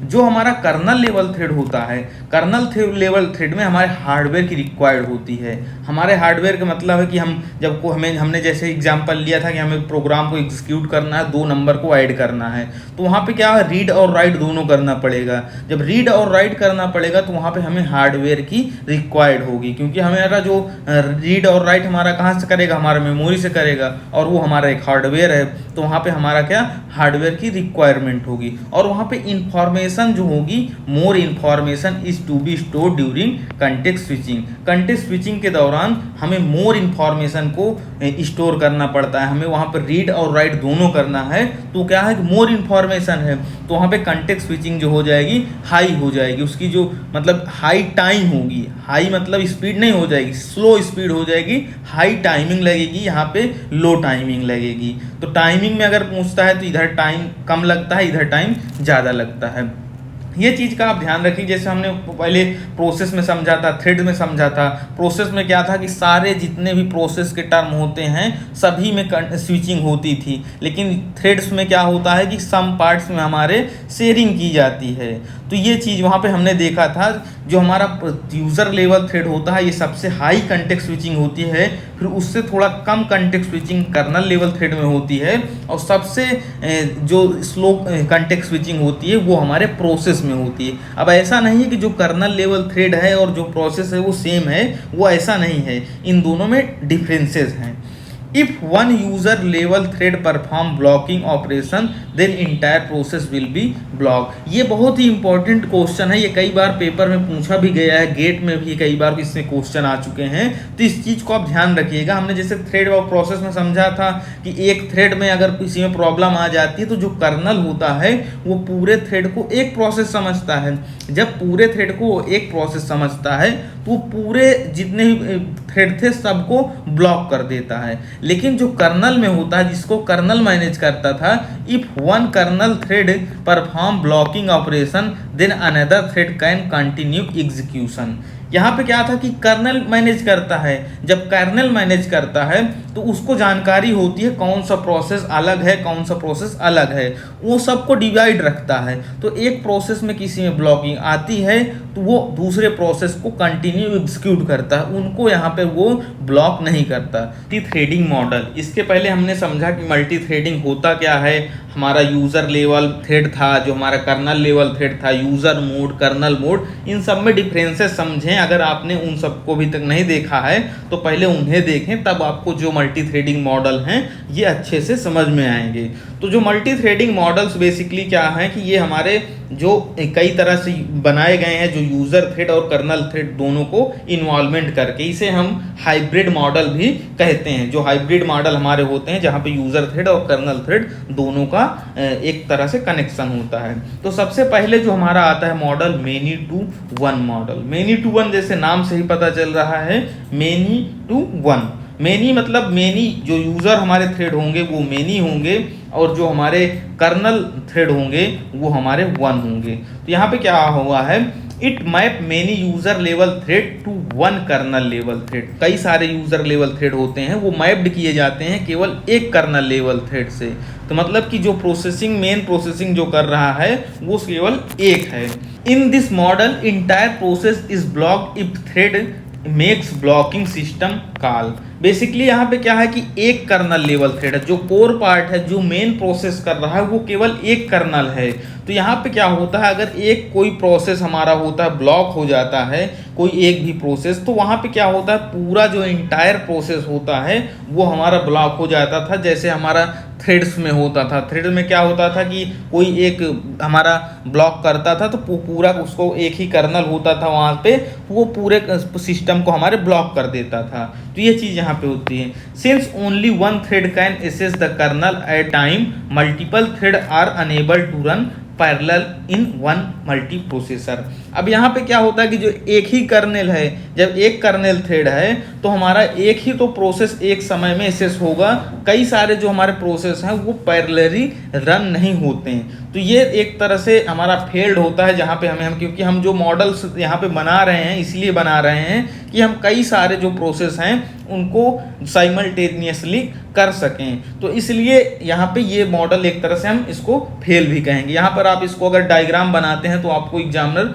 अच्छे मार्क्स देता है। यहाँ पे हमने थ्रेड लाइक स्ट्रक्चर बनाया जो यूजर थ्रेड हैं, और हमने यहाँ पे एक कर्नल थ्रेड बनाया, और ये हमने मेनी टू वन मॉडल हुआ। ये हमारा हुआ मेनी टू वन मॉडल। इसके बाद हमारा आता है one two one model. One two one मतलब वन और वन दोनों हमारे वन वन सिंगल सिंगल यहाँ पे मैप्ड किए रहेंगे। यहाँ पे क्या होता है, it map each user thread to a kernel thread. यहाँ पे एक यूजर थ्रेड एक कर्नल थ्रेड के साथ जो हो मैप्ड किया रहता है। It provide more concurrency because it allow another thread to run in parallel on multi processor।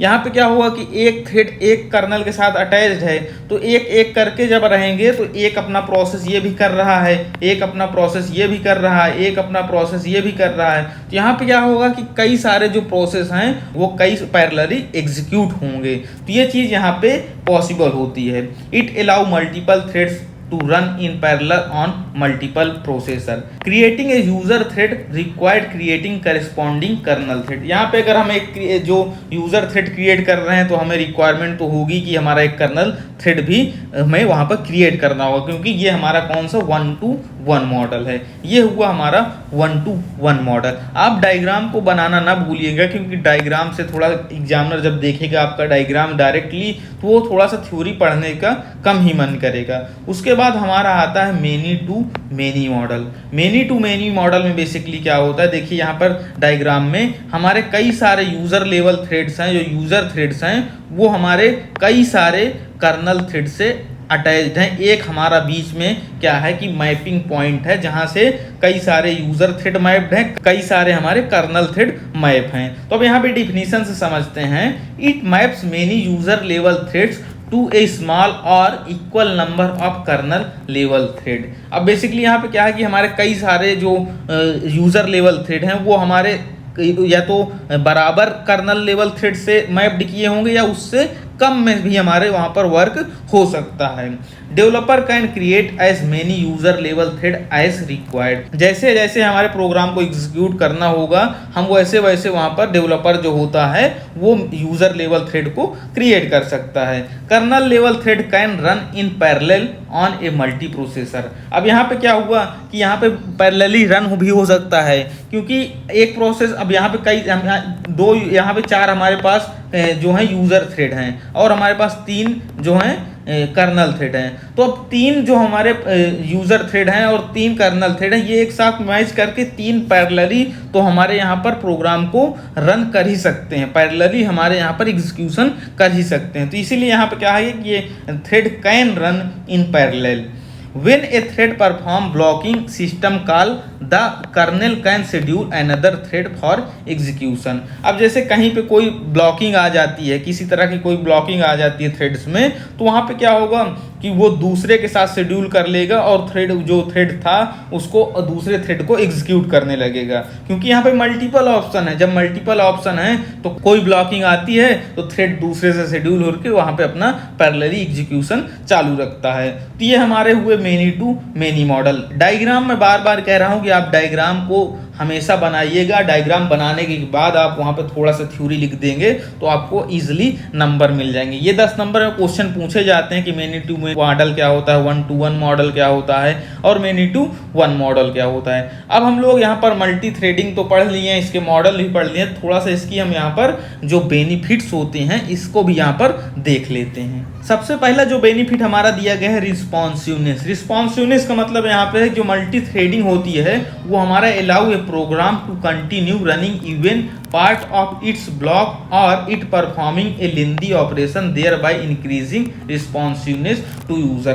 Multi threading में क्या है कि हमारा कोई अगर पार्ट हमारा कोई प्रोग्राम में यहाँ पे क्या कहते हैं कि अगर कोई ब्लॉकिंग भी आती है तो दूसरा जो हमारा प्रोग्राम हो, दूसरा जो हमारा थ्रेड है वो एग्जीक्यूट होता रहता है, मतलब कि हमारे जो प्रोग्राम जो हमारी होती है वो कंटिन्यू रनिंग करता रहता है। कुछ पार्ट हमारे वहाँ पर कंटिन्यू रन करते रहते हैं वहाँ पे, तो इसका मतलब क्या वो हमें रिस्पॉन्स मिलता रहता है, इसीलिए हमारा क्या होता है रिस्पॉन्सिवनेस होता है। दूसरा पॉइंट हमारा जो होता है रिसोर्स शेयरिंग। रिसोर्स शेयरिंग की हमने पहले भी बात की थी कि हमने यहाँ पे कई सारे जो हमारे रिसोर्सेज होते हैं हम वहाँ इनको यहाँ पे शेयर करते हैं, तो यहाँ पे हम रिसोर्स शेयरिंग भी एक हमारा क्या होता है बेनिफिट हो जाता है। जब रिसोर्स हम शेयरिंग करते हैं तो वहाँ पे हमारे पैसे की बचत हो जाती थी, इसीलिए यहाँ पे हमारी इकोनॉमी भी हमारी है, और ये साथ ही साथ हमारे बहुत ही स्केलेबल होता है, इसलिए हम इसको स्केलेबिलिटी भी बोलते हैं। तो ये हमारे बेनिफिट्स होते हैं मल्टी थ्रेडिंग प्रोग्रामिंग के। ये पूरा हमने कंप्लीट किया यहाँ पे मल्टी थ्रेडिंग मॉडल और उसके बेनिफिट्स। अब हम लोग ऑपरेटिंग सिस्टम के बहुत ही इंपॉर्टेंट टॉपिक देखेंगे जो कि है हमारा स्ट्रक्चर ऑफ ऑपरेटिंग सिस्टम। जो हमारे ओएस का स्ट्रक्चर अब हम लोग यहाँ पर देखेंगे। हम लोग का स्ट्रक्चर यहाँ पर 4 टाइप के पढ़ना है। बेसिकली जो हमारे और टाइप के ऑपरेटिंग सिस्टम के स्ट्रक्चर होते हैं, हमारा सिंपल होता है, हमारा मॉडर्न होता है, लेकिन हम लोग को जो हमारे सिलेबस में है हम 4 टाइप के ऑपरेटिंग सिस्टम के स्ट्रक्चर देखेंगे। सबसे पहला हमारा जो होता है मोनोलिथिक होता है, उसके बाद हमारा आता है माइक्रो, उसके बाद फिर हमारा होता है लेयर्ड स्ट्रक्चर, और हमारा जो लास्ट में हमारा आता है रीएंट्रेंट कर्नल। बेसिकली आप यहाँ कर्नल से कंफ्यूज नहीं होइएगा, क्योंकि हम लोग बेसिकली जो हमारे ऑपरेटिंग सिस्टम का कोर पार्ट जो होता है वो हमारा कर्नेल होता है। कोर पार्ट जो हमारा कर्नेल है, तो अब कोर पार्ट कर्नेल है तो इसीलिए हम लोग जो स्ट्रक्चर हमारे होंगे हम कर्नल के फॉर्म में देखेंगे। जो हमारे कर्नल का स्ट्रक्चर होगा वही हमारे ऑपरेटिंग सिस्टम का स्ट्रक्चर होगा, तो इसीलिए हमारा ये माइक्रो कर्नल है, हमारे ऊपर जो हमारा मोनोलिथिक कर्नल है तो हम यहाँ कर्नल के फॉर्म में पढ़ेंगे। तो आपका अगर क्वेश्चन आता है एग्जाम में कि explain the types of kernel, तब आप वहाँ पर भी ये चारों कर्नल्स जो हैं इनको लिख सकते हैं। स्ट्रक्चर ऑफ कर्नल पूछता है तो आप वहाँ पर स्ट्रक्चर में बता सकते हैं मोनोलिथिक कर्नल, हमारा लेयर्ड कर्नल, हमारा माइक्रो कर्नल, रीएंट्रेंट कर्नल, सभी को आप वहाँ पर लिख सकते हैं। तो चलिए सबसे स्टार्ट करते हैं अपना मोनोलिथिक कर्नल। मोनोलिथिक जैसे नाम से पता चल रहा है, यहाँ पर मोनो मतलब मोनो को मतलब होता है हमारा कोई एक सिंगल, तो यहाँ पर क्या होता है monolithic. Monolithic means all in one piece. यहाँ पर जो वर्क हो रहा है एक पीस में हो रहा है, जितना भी हमारा सेटअप है वन पीस में है। In monolithic kernel user service and kernel services are implemented under same address space. Basically यहाँ पे जो हमारी यूजर सर्विसेज होती हैं और जो हमारी कर्नल सर्विसेज होती हैं सभी एक ही एड्रेस स्पेस पे इम्प्लीमेंट की जाती हैं। It increases size of kernel thus increases size of operating system. अब जब यहाँ पे सब काम जो हमारा एक ही स्पेस में हो रहा है, एक ही एड्रेस स्पेस में हो रहा है, वो जो कि है हमारा कर्नल स्पेस, तो जब कर्नल स्पेस में हमारा सब वर्क हो रहा है तो हमारे जो हमारे कर्नल की साइज होती है वो भी हमारी यहाँ पर इंक्रीज हो जाएगी। जब कर्नल की साइज इंक्रीज होगी तो हमारे ऑपरेटिंग सिस्टम की भी साइज इंक्रीज हो जाएगी। ये चीज़ यहाँ पे होता है। यहाँ पर देखिए अगर देखा जाए तो हमारे यहाँ पर 2 मोड होते हैं, एक हमारा अपर मोड हमारा जो यूजर मोड है, एक हमारा कर्नल मोड। इसे हम लोग यूजर स्पेस भी बोलते हैं और इसे हम लोग कर्नल स्पेस भी बोलते हैं। तो जितने भी यहाँ पर हमारे वर्क हो रहे हैं वो हमारी चाहे यूजर सर्विस हो चाहे हमारी कर्नल सर्विसेज हो, वो दोनों के दोनों हमारे हो रहे हैं कर्नल स्पेस में, तो इसीलिए हम लोग इसे बोलते हैं मोनोलिथिक कर्नल। अब यहाँ पर जो सर्विसेज हो रही हैं, मोनोलिथिक कर्नल जो है अपना सिस्टम से हार्डवेयर जो है उससे अपना इंटरेक्ट करके जो भी काम करवाना है वो अपना करवा रहा है। अगर इसके एडवांटेज की बात करें कि इसका क्या एडवांटेज है मोनोलिथिक कर्नल का यूज़ करने का, तो मोनोलिथिक कर्नल का यूज़ करने का जो हमारा मेन एडवांटेज होता है, यहाँ पर एग्जीक्यूशन फास्ट हो जाता है। सब काम जो हमारे यूज़र सर्विसेज हैं, चाहे वो हमारी कर्नल सर्विसेज हों, वो सब चीज़ें एक ही जगह पे हमारी इम्प्लीमेंट हो जा रही हैं। जब एक ही प्लेस पे हमारा इम्प्लीमेंट हो जा रहा है तो हमारी वहाँ पे जो स्पीड है वो फास्ट हो जाएगी, जो एग्जीक्यूशन है वो फास्ट हो जाएगी। डिसएडवांटेज की बात करें तो डिसएडवांटेज यहाँ पर ये हो जाएगा कि जब हमारा यूजर सर्विसेज और कर्नल सर्विसेज दोनों हमारी कर्नल स्पेस में हो रही हैं तो उसकी साइज बढ़ जाती है, तो साइज इज़ लार्जर। अब क्या है hard to extend. Hard to extend का मतलब यहाँ पर यह है कि यहाँ पे एक ही स्पेस में ऐसे ही बहुत ज़्यादा वर्क हो रहा है, तो जब हमें कोई और सर्विस को हमें यहाँ पर एक्सटेंड करना होता है तो यहाँ पर थोड़ा सा प्रॉब्लम होती है। हार्ड टू पोर्ट, ये इसमें जो पोर्टेबिलिटी होती है इसमें भी थोड़ा प्रॉब्लम आती है। More prone to error and bugs, अब यहाँ पर क्या है कि एक ही जगह पे सब कुछ भरा हुआ है, मोनोलिथिक है, तो यहाँ पे हमें कोई प्रॉब्लम हो रही है, कोई बग्स हो रहा है, कोई एरर हो रही है, तो जब उसको हम लोग ढूंढते हैं तो बहुत दिक्कत जाती है। अब एक ही जगह पे बहुत सारे काम हो रहे हैं तो यहाँ पे हमें दिक्कत होती है। इसके बाद जो हमारा माइक्रो कर्नल आता है, माइक्रो कर्नल में हमें ये सब प्रॉब्लम देखने को नहीं मिलती जो हमारे ऊपर प्रॉब्लम थी। तो इसको हम लोग देखते हैं कि माइक्रो कर्नल होता क्या है। माइक्रो कर्नल होता क्या है, सबसे पहले हम इसको डिफिनीशन से देखते हैं।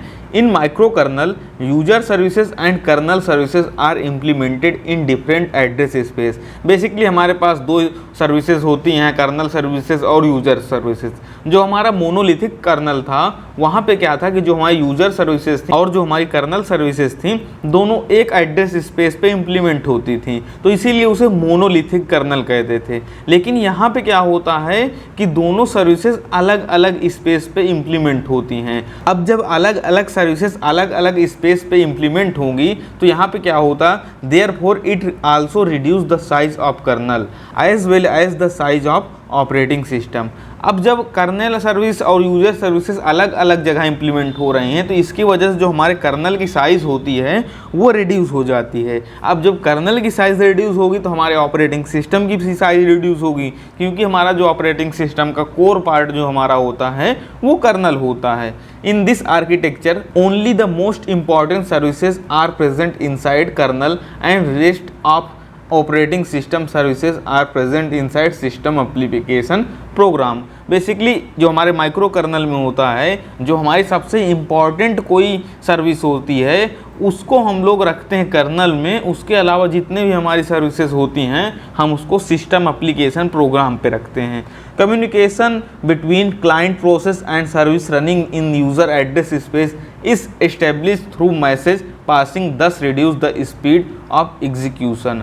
अब यहाँ पे क्या होगा कि दो अलग अलग स्पेस पे वर्क हो रहा है, तो यहाँ पे क्या होगा कि कोई हमारा मैसेज का अगर ट्रांसफ़र करना है, एक दूसरे में हमें मैसेज को पासिंग करना है, तो यहाँ पे क्या होगा कि हमारा थोड़ा सा टाइम टेकन जाएगा, जिससे कि क्या होगा हमारा जो स्पीड होगी एग्जीक्यूशन की वो रिड्यूस हो जाएगी, क्योंकि हमारे दो जगह हो रहा है। जैसे आप अगर दो जगह काम कर रहे हैं तो आपकी जो स्पीड हो जाती है वो रिड्यूस हो जाती है, क्योंकि हमें दोनों जगह पासिंग करना पड़ेगा। तो इसलिए हमारा जैसे हमारा एग्जाम्पल इसका होता है मैक ओएस। मैक ओएस हमारा जो माइक्रो कर्नल का एग्जाम्पल होता है, जो हमारे लैपटॉप में होता है, हमारे मैक जो आईफोन हम लोग यूज़ करते हैं तो उसमें हमारा जो operating system micro kernel use किया जाता है। अब यहाँ पे डायग्रामेटिक देखें तो हमारा यहाँ पे दो पार्ट है, एक हमारा यहाँ पे यूज़र स्पेस है, एक हमारा कर्नल स्पेस है।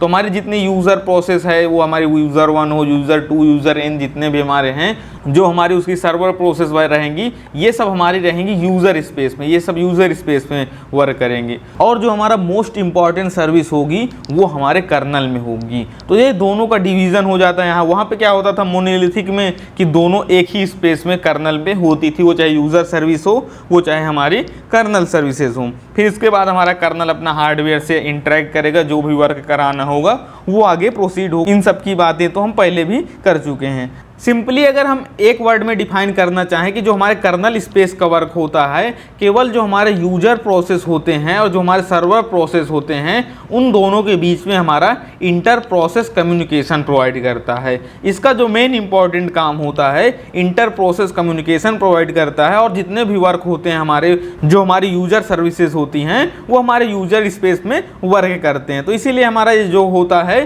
माइक्रो कर्नल होता है ये छोटा होता है।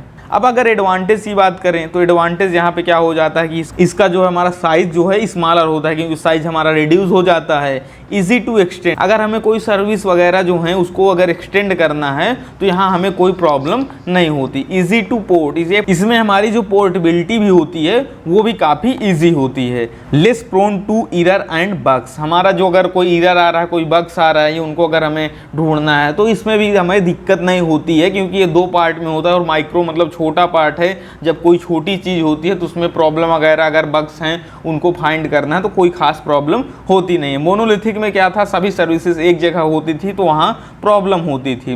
डिसएडवांटेज की बात करें तो वही हमारा मेन जो डिसएडवांटेज है, एग्जीक्यूशन इज स्लोअर, जो हमारा एग्जीक्यूशन होगा वो स्लोअर हो जाता है क्योंकि हमारा जो दो पार्ट में हमारा यहाँ पे डिवीजन होता है। अगर यहीं पे थोड़ा सा बात कर लें हमारे जो माइक्रो कर्नल और मोनोलिथिक कर्नल का जो डिफ्रेंसिएशन है वो भी देख लेते हैं साथ ही साथ, क्योंकि क्वेश्चन हमारा जो यूनिवर्सिटीज़ वगैरह में होता है ये काफ़ी पूछा जाता है 5 नंबर में कि differentiate between micro kernel and monolithic kernel. तो अगर साइज के पैरामीटर में बात करें, साइज में क्या होता है तो हमारा जो माइक्रो कर्नल, माइक्रो नाम से पता चलता है, ये छोटा होता है और मोनोलिथिक हमारा लार्ज होता है। स्पीड के पैरामीटर में अगर बात करें तो यहाँ पर देखिए एक आपको यहाँ पर जो हमारे नोट्स में है प्रॉब्लम है, यहाँ पे हमारा इन दोनों का इधर उधर हो गया है। यहाँ पे हमारा जो माइक्रो कर्नल में होती है यहाँ पे हमारी जो स्पीड ऑफ एग्जीक्यूशन होती है वो स्लोअर होती है और मोनोलिथिक कर्नल में हमारी ये स्पीड हो जाती है फास्टर। ये चीज़ आप नोट्स में सही कर लीजिएगा क्योंकि नोट्स मैंने अपलोड कर दिए हैं जिसमें आपको ये प्रॉब्लम देखने को मिलेगी। एक्सटेंडेबिलिटी की बात करें तो जो हमारा माइक्रो कर्नल में होता, हमने बात की हमें कोई सर्विसेज को एक्सटेंड करना है तो यहाँ पे हमारा इजी होता है, लेकिन अगर मोनोलिथिक कर्नल की बात करें तो वहाँ हमें हार्ड होता है। पोर्टेबिलिटी भी हमारा जो माइक्रो कर्नल में होती है वो इजी होती है और मोनोलिथिक में हार्ड होता है। अब अगर हमें कोई प्रॉब्लम या हमारा कोई बग्स वगैरह को है तो हमने देखा था कि यहाँ पे जो माइक्रो कर्नल में हम इजीली कोई बग्स को फाइंड कर सकते हैं क्योंकि ये माइक्रो छोटा पार्ट होता है। जो मोनोलिथिक होता था वो थोड़ा सा बड़ा पार्ट होता था तो उसमें क्योंकि सभी सर्विसेज एक ही प्लेस पे होती थी तो वहाँ पे हमें प्रॉब्लम होती थी, कोई बग्स वगैरह है, कोई हमारे एरर हैं उनको फाइंड करने में। तो ये चीज़ हमारे जो डिफ्रेंसिएशन होते हैं ये आपको देखने को मिलेंगे एग्जाम्स में, आप इसको ईजिली वहाँ पर लिख सकते हैं। अब हम लोग देखेंगे लेयर्ड कर्नल। लेयर्ड कर्नल क्या होता है इसे हम यहाँ पे देखेंगे, मतलब layered structure of operating system. जैसे यहाँ लेयर्ड नाम से ही पता चल रहा है कि यहाँ पर कोई लेयरिंग की बात की गई होगी, तो हम लोग सबसे पहले डिफिनीशन से देखते हैं। In layered approach, the operating system consists several layers where each layer has a well-defined functionality and each layer is designed, coded, tested independently. Basically जो हमारे लेयर्ड अप्रोच कर्नल में होता क्या है कि यहाँ पर लेयर के फॉर्म में यहाँ पर डिवीज़न होता है और एक लेयर जो होती है वो किसी न किसी फंक्शनल के लिए डिफाइंड की गई होगी, उसका अपना कोड होता है और वो अपना इंडिपेंडेंटली टेस्टेड भी की जाती है। Lowest layer interact and deal with underlying hardware and topmost layer provide an interface to the application program and to the user process। Basically जो हमारी सबसे लोवेस्ट जो होती है लेयर वो हमारी रिस्पॉन्सिबल होती है हार्डवेयर से इंटरेक्ट करने के लिए और जो सबसे अपर लेयर होती है वो हमारी रिस्पॉन्सिबल होती है जो हमारे एप्लीकेशन प्रोग्राम है, जो हमारा यूज़र है उससे इंटरेक्ट करने के लिए। तो ये लेयर्ड फॉर्म में डिवाइड की जाती है। Each layer relies on the service of the layer below it. Communication take place between adjacent layer। अब दो लेयर हैं तो उन दोनों के बीच में यहाँ पे कम्युनिकेशन भी होता है। तब कम्युनिकेशन होता है तो क्योंकि यहाँ पर हर एक लेयर अपने अपने फंक्शन के लिए डिफाइन की गई है तो अलग अलग फंक्शन हो रहे हैं तो उनको हमें कंबाइन करना होता है, हम तो वहाँ पर कम्युनिकेशन भी इम्पॉर्टेंट होता है। Each layer knows what services are provided by the layer above, but the detail about how the services are provided are hidden। जो ऊपर की सब लेयर होती है उसकी क्या सर्विसेज होती हैं उसको तो जानकारी होती है दूसरे लेयर को, लेकिन जो उसकी डिटेल्ड होती हैं उसकी अंदर की डिटेल होती है, जो कोड होते हैं वो दूसरी लेयर को नहीं नोन होती है।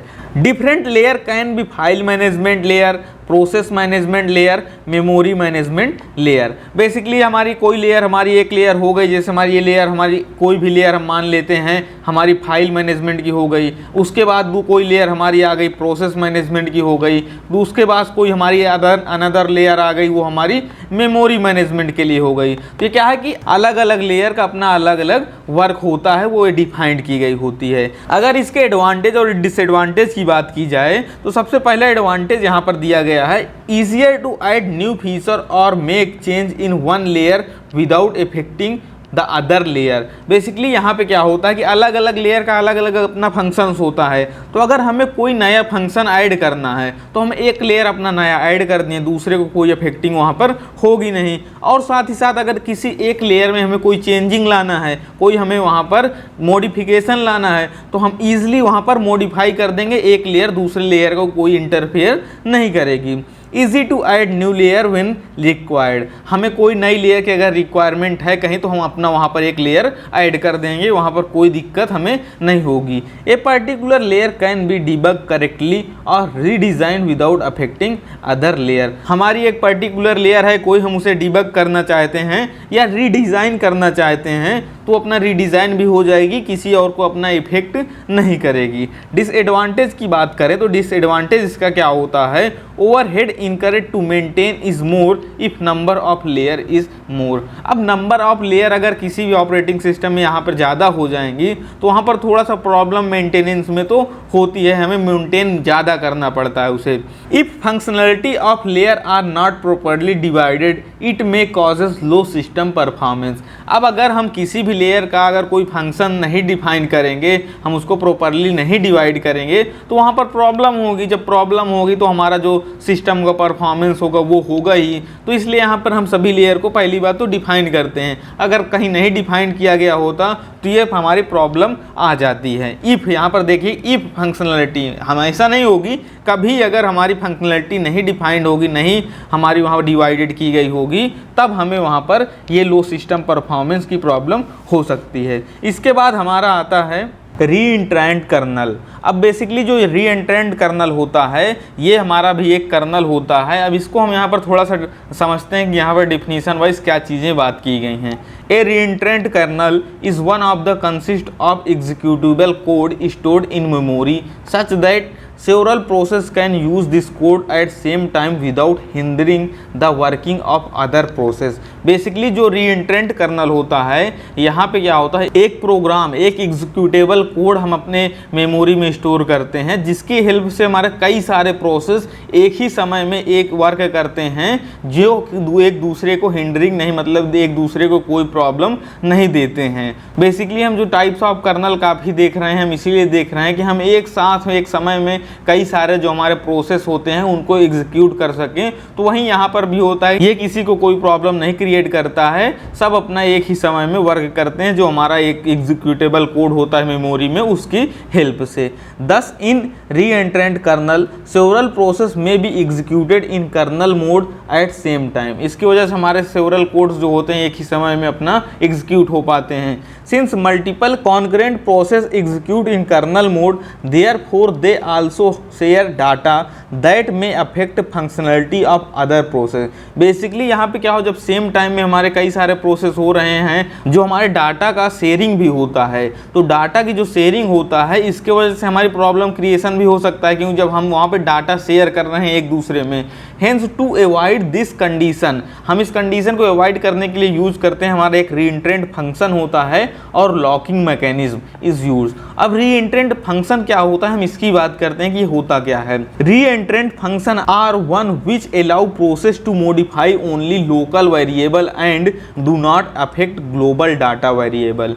बेसिकली जो रीएंट्रेंट फंक्शन होता है ये जो हमारे लोकल वेरिएबल होते हैं केवल उनको इफेक्ट करते हैं, जो हमारे ग्लोबल वेरिएबल होते हैं उनको किसी को ये इफेक्ट नहीं करता। जो लॉकिंग मैकेनिज्म होता है वो क्या होता है, locking mechanism several process can execute re-entrant function concurrently but only one process at a time can execute non-entrant function.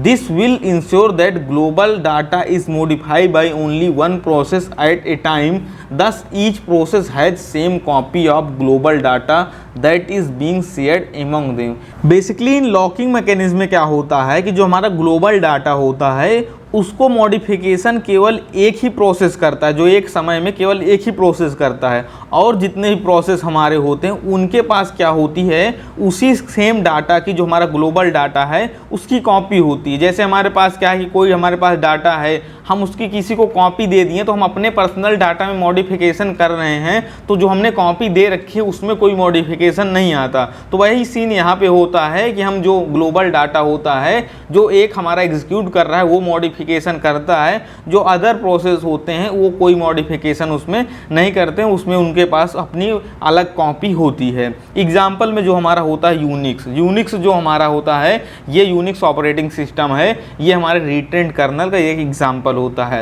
अब यूनिक्स की बात करें तो यूनिक्स हमारा जो डेवलप किया था हमारे डेनिस रिची थे, साइंटिस्ट थे डेनिस रिची, वो हमारे इसको डेवलप किए थे with the help of C language की हेल्प से इन्होंने इसको डेवलप किया था। इसकी स्टार्टिंग की अगर बात करें तो ये 1971 में स्टार्ट हो गया था और ये 1972 इंड या 1973 बोल सकते हैं आप, वहाँ पे ये अपना लॉन्च हो गया था जो हमारा यूनिक्स ऑपरेटिंग सिस्टम था।